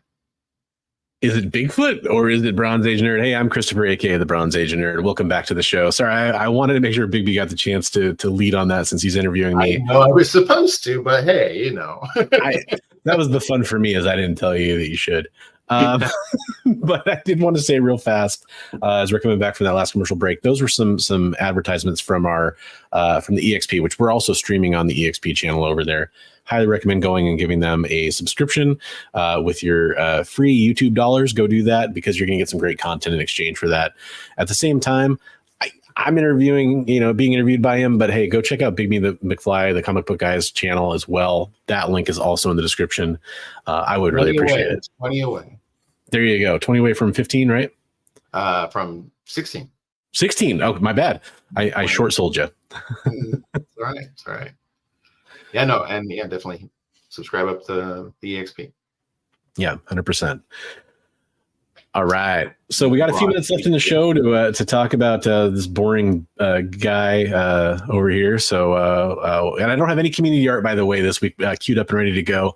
I will next week if you have community artwork, which means if you have artwork you want to show us and you're hearing me say this right now, send it in to either me or Big B, Instagram, or any of the places you can find us. We'd absolutely love to have that community artwork to show off next week and highlight it. And you can win free stuff at the end of the year too. Hey, we got a new viewer, Dragon Whippy guy. So, hey, what's up, Dragon? Welcome to the show. So, Chris, I'm going to ask, was it difficult leaving the Sasquatch tribe and assimilating into human civilization? I'll tell you, buddy, I never left. The real beauty of it is you can just stay in. I'm actually kind of deep cover. We call it the deep state. And I'm just hanging out here, having a good time.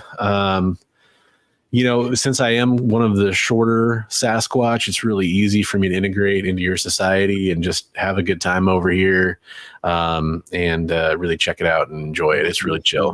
What's the best thing about human society? Comic books, of course. Oh, of course. Yeah, all absolutely. Right. And honestly, can't lie, Ben and Jerry's. That's the other good thing. What's that? You do love your ice cream. You're right. All right. So I'm going to dovetail. He shaves his forehead around the cheeks and we're good to go. Jay, don't give away my secrets, brother. All right. So I'm going to dovetail a question that Chris has here. Chris has a question.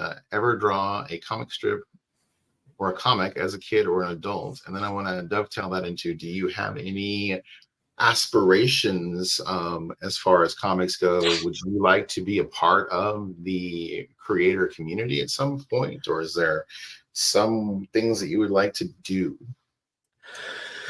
So it's interesting. I never drew a comic or comic strip because I am not a quick artist, and so I never tried. I do art. I try to draw characters and stuff as often as I can. Now I was out of it for a long. What's that? You do it quite well. Well, you do it quite well as well, so that means a lot. Thank you. I was out of it for a very long time. I almost refused to do it because I was always frustrated with my own art, and so I didn't really want to do it very often. K-pop junkie actually was like, just draw, or I can't remember exactly how she worded it, but she kind of got me back into drawing. It's like, you know what? I just should just pick it up and just start drawing again.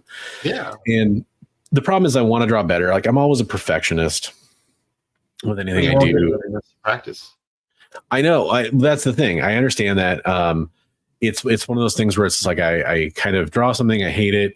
And then I draw something and I hate it a little bit less. And so then I, draw something else. I hate that a little bit less. And then I'll draw something and I hate it more. I'm like, So it's kind of that rinse and repeat cycle. But I never was good enough or fast enough to try to lay out an entire story like that. Unlike some people I know who are capable of doing that and doing it well, by the way. So I just try to do a sketch or a splash type thing. That's kind of been, I would say my style is very much in the vein of like trying to do like a trading card of a character. Is like what I think I've loved. Right. Those trading cards. Or a cover image, maybe, you know? Yeah, kind of like a coverage, but to me, like, I guess to me, a lot of that stuff is kind of modern quality covers, but it really wouldn't have passed for like classic covers in most cases. There's a lot of like single figure covers out there now that didn't used to be how most comic covers were drawn. There usually was more action going on or more background being drawn in. Story involved rather than just focus on a character, right? Yeah. And I mean, and of course there's examples where that's not true. Of course, there's classic examples of that. But so I think about those trading cards and like you often saw the focus on one character. And I guess in my head, I kind of modern think about that. But I also admit that there's a lot of covers out there that kind of that quality. So that's on the art side. Hey, what's up? Thanks for becoming a member. Ash and Nate, really appreciate it. On the comic side, if I ever did something for art, I think like, you know, I don't think it'll ever happen. Maybe like on a self-published kind of thing, doing like a cover, variant cover. I could see that happening. It's not like a big dream of mine, but it is something that'd be fun to do at some point, of course, especially again, if it was something that I was putting out or something somehow. The one thing that I, dovetailing to your second part of your question, the one thing I do have aspirations of doing, and I'm making terrible progress on it, but it is something I'm constantly working on in the back of my head. Not even just the back of my head, but kind of thinking about and plotting out, is writing a story, writing a comic book. To me, the most fun part of it is in the thinking about it phase right now. Right. And that's actually just, I'm fine with that for now. I'm kind of waiting for some of the ideas I've been working on and toying around with.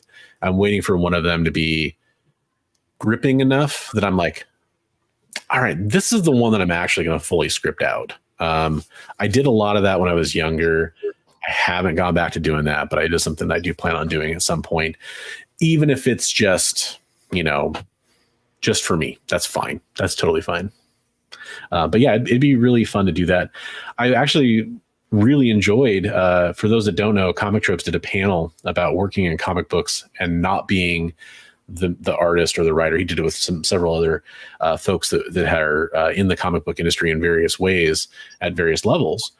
And that was an interesting topic to me because it did make me think about maybe some other avenues too that you could get involved in comic books with. Like I always thought like being an editor might be kind of interesting, or some different avenues you could approach it in, for sure. Right. I think it would be cool if you and I did like a convention sketchbook thing or something, you know. Yeah. We've talked about it before. Or maybe, or you could script some things. We could do some like little 3-page pitches or something in there, you know. I do think that'd be interesting. It'd be that's something that, by the way, I think you've done some layouts too that are plot layouts that I think are pretty fun too, that we should probably explore too. So it's not just me, but and your art's awesome. So, and we know some talented folks. So we do. And there we go. The Big B and Band book. Let's go. Everybody loves band books. Oh wait, no. All right. So let's see. Going down the list of questions. If you could change one thing about comics, what would it be? Man, it's weird to have that question thrown back at me. I would it's really hard to explain, but I'll do my best. I really want to see every available audience of comic books served better. Okay. So I think there's huge untapped markets with children, with keep in mind your traditional comic book readers are mostly men, mostly, that 18 to now it's actually, a much older bracket than a lot of other media is considered, like, probably 65 or so plus in some cases. Mm-hmm. Those are most of your comic book readers. I'd like to see everybody else have comic books written for them as well. That could effectively tap into those markets, because I do want more people reading comic books. So that's my biggest thing. I know it sounds like a little like peace and love, man. Like I know it's kind of got an element of that to it, but I honestly do believe that comic books are an underappreciated medium. And I think, things like manga show that a little bit better and how successful manga is.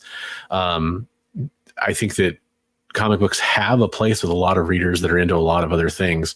And I think that's happened, in a lot of cases where people have gotten into more painted styles of graphic novels have been successful with markets that aren't traditionally into comic books. And I want to see more of that happen. I think that would be one of the best things for comic books. And part of that, and I've said this before, is there's a lot of readers out there that are like, I hate new comic books. I get it. I understand where that energy is coming from. And I've talked about it before, where I think that there's ways to serve those audiences with, pocket universes that are more into their style or what they want. And I think serve those customers as well, because they're your core audience. And tell the new stories you want to tell. There's a place for all of it. I don't think that like at the big two, I don't think it's good for every. I think there's too many X titles. I think there's too many, Spider-Man titles. There's too many things going on with that, where it needs to kind of be simplified and condensed in the core 616 Marvel, in the core, Earth of the DC universe. They've actually kind of been doing a better job of that over there for mostly financial reasons, but I think Marvel needs to follow suit.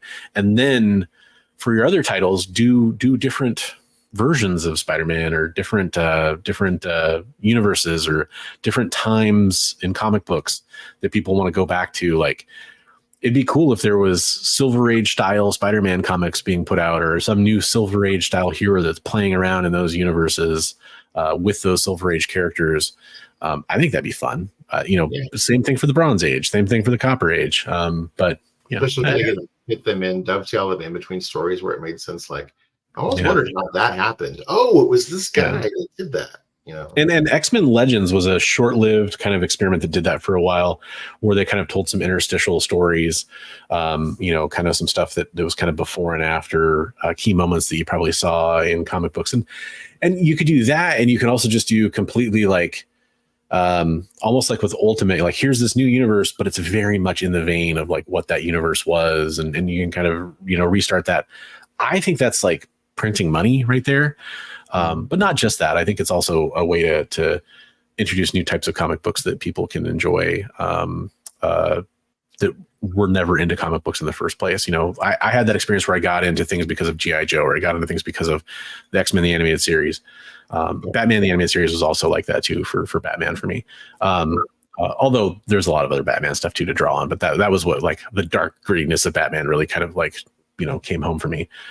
Do more of that stuff. That's what I would do. I can see that. So where do you think, like, so you say manga is a great way of getting the comics experience to people. How do you think that comics could be better skewed into that vein? I think that it's more about how a lot of the arguments you hear from people about, these short volumes that have to happen, where titles need to relaunch. It's just confusing for the marketplace. Whereas you have these mangas that run for, these massive, long, uninterrupted runs, and manga fans are totally able to navigate that just fine. Follow things like that part of the model. A lot of my stuff, I think about Marvel because it's the company that I'm most closely connected with when it comes to non-independent comic books. Right. Even Image, if you want to kind of throw that in there, like I'm definitely Marvel is kind of where I land the most, and I love most of those characters. So I often think about things through that lens, and it's like I don't think we need volume 19 of Spider-Man. I don't think we need to have that. I think we can kind of simplify the continuity in the world. Pretty much everyone hates like major event crossovers and having to get 70 books to read one event. It's not even necessarily a problem that they have to do that. If those 70 stories were just told, if you want to do Blood Hunt, just pulling one of the more recent major events, just have Blood Hunt issues 1 through whatever, and don't have it cross over and have to, pick up all these different issues and all these different runs that you don't normally collect. Like, it's always been a cheap gimmick to me. I've never liked that. I'd say pretty much get rid of that and streamline that. I'm sorry for the few people out there that do love that stuff, but I think it's completely avoidable, and we can still have great storytelling without the confusion to the marketplace. So are you like saying, like, when they do a new volume, at least like keep the legacy numbering on the issue so you know where it runs? Yeah. That kind of thing. And it's also that's just like one level of it too, because another thing too is I think and this is something that we've gotten caught up in the history of comic books. We get too caught up on like trying to promote like a landmark issue and make that a huge deal, while at the same time we are doing that kind of 4 to 5 issue trade paperback format. It's like you got to kind of pick one or the other. Like, you can't write 5 issue arcs, because we all know that 5 issue arc of the Marvel thing, it's like issues 2 through 4 are going to be repetition and boring for the most part. Like, the issue 1, you get the setup, and issue 5, you get the conclusion. One of those issues in the middle might be kind of interesting, right? Like, it's just kind of how it's been going over and over again.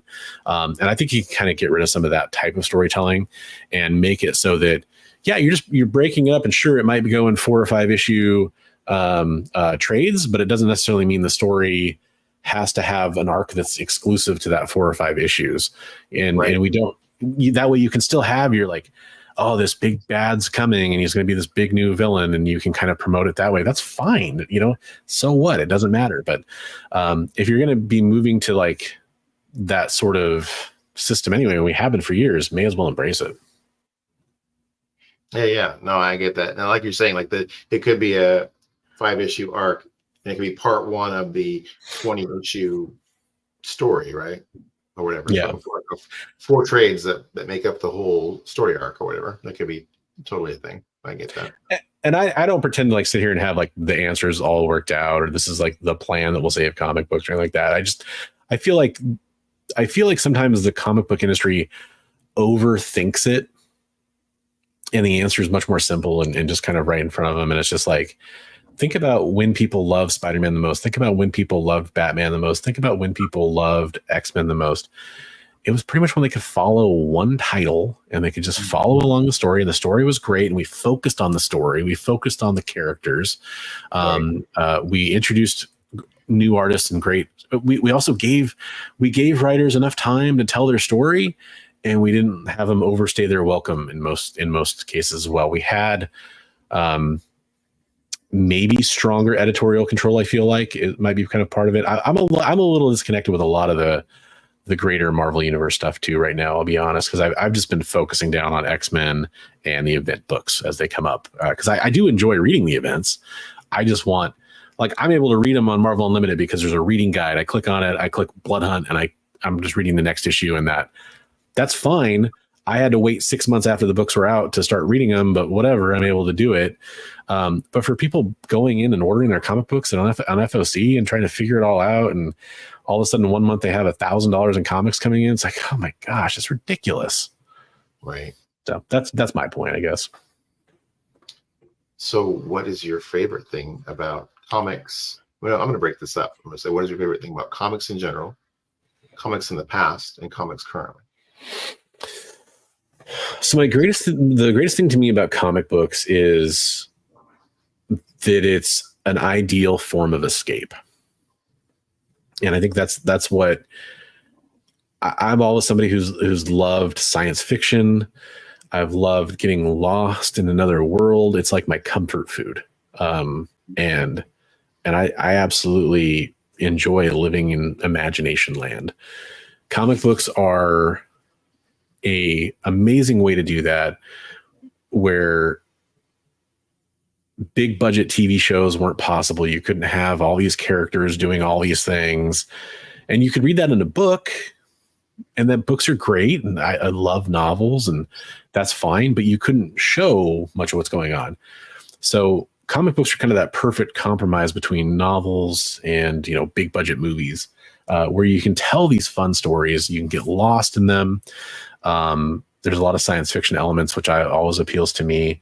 And I think that's really what has always made comics great is this ability for us to check out and you know, the stresses and the realities of the world. And a lot of times some of the beauty is getting mirrors of that world right back in there. Like, you know, I'm a big X-Men fan, and diversity in X-Men is, you know, persecution against mutants and all that kind of stuff. That's obvious allegories for so many things that have happened in the real world. Yeah. And that's great because it's like a lot of great science fiction in that way, because it does have this moral that's very contemporary and very something that we can kind of understand, but we can approach it from a much more imagination filled, wonderful landscape. So it doesn't have to, it's not like watching the news. It's like hearing about what could be and what is at the same time. So it's great. I love that part of it. And then it was what was best about comic books back then and what was good about comic books now. Is that what your question was exactly? Yep. Okay. Comics from the past and comics currently. So comics from the past, I would say, I guess kind of going along with what I said earlier, maybe the simplicity is great, but also this is a hard thing to describe, but maybe the work ethic of the creators was different. I mean, you hear things about, like, there's that fantastic article we shared a few weeks ago about Steve Ditko's life and his work ethic and what he, like, the energy he poured into his comic books to make sure that they were the best comic books he could put out. You see that from a lot of the classic creators, the Kirbys of the world, that comes up to, they had, you know, the Frazetta, they had this like intense work ethic, and you know, maybe they weren't paid enough. Not maybe they weren't paid enough, but they weren't paid enough. Maybe that kind of contributed to that hunger, you know, starving artist kind of thing that you hear about from time to time. I'm not sure, but I think it did kind of lend to a better overall finished product. Some of the best comic books we get today are from troubled imaginations, the troubled people's imaginations. And that is weird how that always happens, or seems to always happen. Right. And then a creator gets paid or gets a lot of success or gets a lot of titles or something like that. And then their work isn't as good to people and it kind of falls off. And there is always kind of that thing where that has happened over and over again in time. Now, I think a lot of those people are going and doing other things because we still don't pay comic book artists and writers well enough, creatives well enough. And so they go find other things to do. That's just kind of my opinion on that. So I think that was kind of how it was better in the past. How, you know, what's good about comic books now? It probably is the diversity of titles that are available. Yeah. Especially in the independent scene. There also are negative things about that as well. Like there's a lot of titles that are clearly written as like IP pitches for motion pictures or for screen deals, basically. So there's negative things about that too. But there's a lot, you know, if you want comics about dinosaurs with guns, if you want comics about, people who can stop time and do weird kinky stuff, there's comics out there for you, no matter what end of the spectrum you're on of things you want in entertainment. So on that level, it's fascinating. Yeah. The variety that's out there. And I also think that the best thing about comic books today is this has kind of always been true to an extent, but pretty much anybody can get their comic book out there. Like if you want to make a comic book and get it out there, you can. And I think that's great too. Mm-hmm. Yeah, that's really true. Yeah. I was gonna dovetail onto your thing about the creative work ethic and passion for their work. Have you seen the thing John Byrne's doing with X-Men now, where he's doing? Well, I was the one that mentioned it. That's like, what is it, 75 issues already or something of taking off where he left off on X-Men? So I've heard of it. I haven't had a chance to check it out, but it's one of those things I am curious to check out. Did you go and seek it out? Website Burn Robotics is his website. And and I've actually seen there's bootleg hard copies now out there that they're kind of spendy, but they're out there. No, I'm curious to check that out. But I mean, it's seeing people I know in MySpace, not the website MySpace, but in the creator space that, like YouTube, seeing them come out with comic books and see, there's been some mixed results with that, with people's reaction to it. But I think that's fun too. Not just like, oh, YouTube people making comic books, not just that, but just the fact that like those are fans of comic books making comic books, and having some success with it, finding a way to get their comic book out there. And in comics, in a lot of ways, it is a meritocracy. So if your comic book is good, there's a much higher potential that it's going to rise to the surface, than a lot of other constructive mediums. Yes. Yeah. So I think it's just, it's amazing how open the field is for people to make whatever they want. But I was just saying, like, Byrne isn't making anything off of that. It's just his passion for the X-Men and the storyline and the characters, and just drawing it and putting it out there for free for everybody to read. So I mean, is he possibly, though, like through like Patreon supporters or something like that for people that follow him, maybe? Or I guess, but I guess it's free to read. Not there's anything wrong with that, by the way. Yeah, no, not at all. But I mean, it's just that he has that passion and love for those characters, and still wants to put stuff out. That's I mean,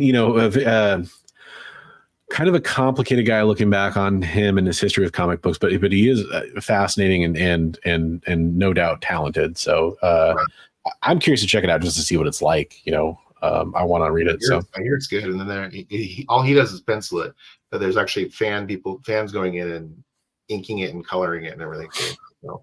Wait, but it's so like Chris was saying, it's his fan comic of how he thinks X-Men should have gone. So is he doing the plot and penciling it? Plotting, okay. Lettering. It's all on the page per page, like a normal book. But people are going in and inking and coloring it after the fact. So. No, I definitely am curious about that. But yeah, to the greater point, it's like, if you're into doing your comic book, or you have, like, it's also easier to find an artist to work with. Whether that means finding an artist that you can afford to pay, or if there's an artist out there that is like looking to do a comic book and just, like, hey, I need somebody with a good story so I can do my good art and we can get it out there.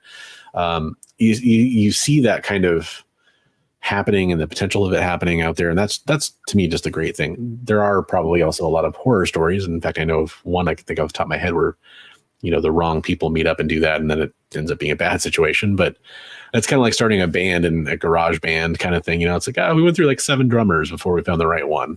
It's kind of that thing. Right. Yeah. The panel we had with Chris, where people were asking, like, what's the best way to get a good artist to work with you? And they're like, pay him.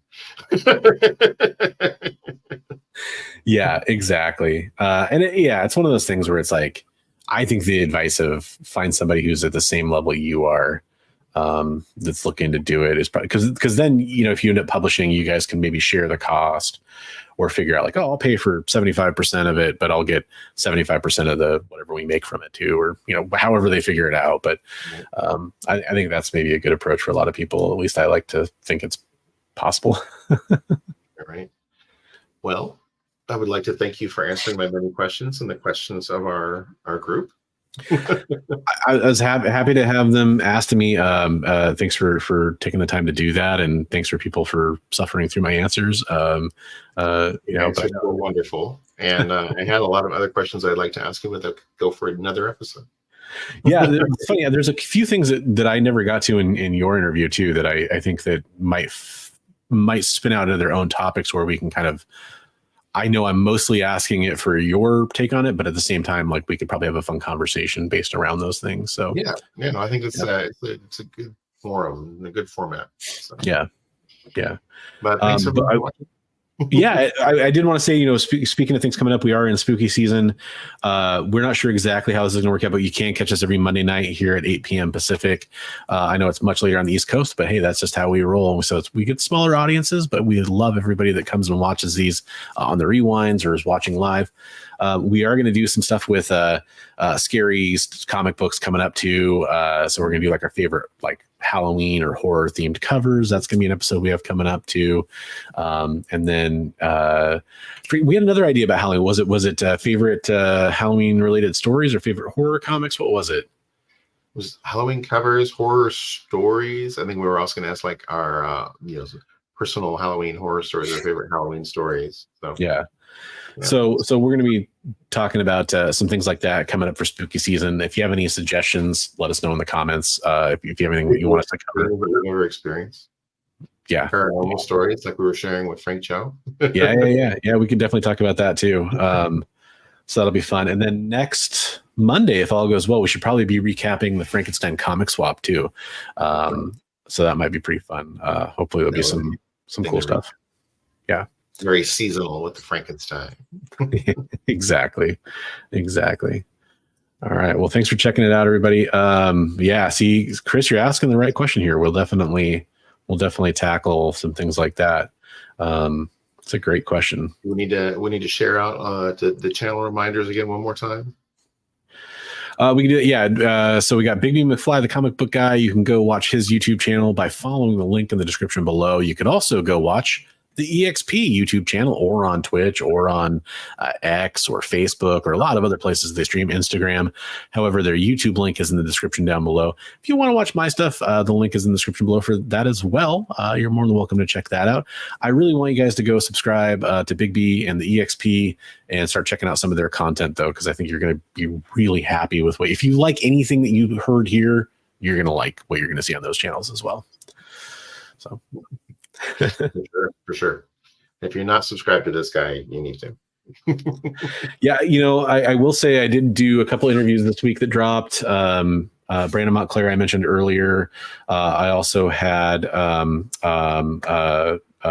couple of Transformers creators on talking about the Transformers Kickstarter and the 40th anniversary of Transformers, Simon Furman and Mariano Niciesa. So go check out that as well. Do have some fun videos that are in the pipeline coming up before Heroes for Heroes. So you can check out some stuff I have coming out. I'm gonna have a big trade video with Son of Prom, so that'll be coming up here soon, and another visit to the Golden Age Honey Hole. Ooh. And some other cool stuff coming up. So keep nice, an eye on that as well. Nice. I cannot. Yeah, you guys definitely stay tuned for that big trade video, because you saw the highlights of the stuff you got there. I'm sure there's a lot more fun story to go. I'm excited to see what he has to say about that. So didn't see the highlights of that trade, watch the beginning of this episode. Yes, exactly.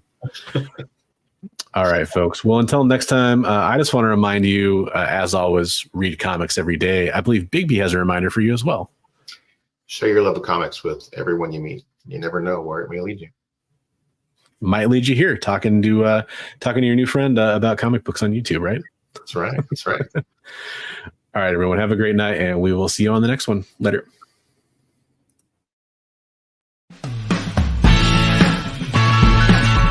Join the party.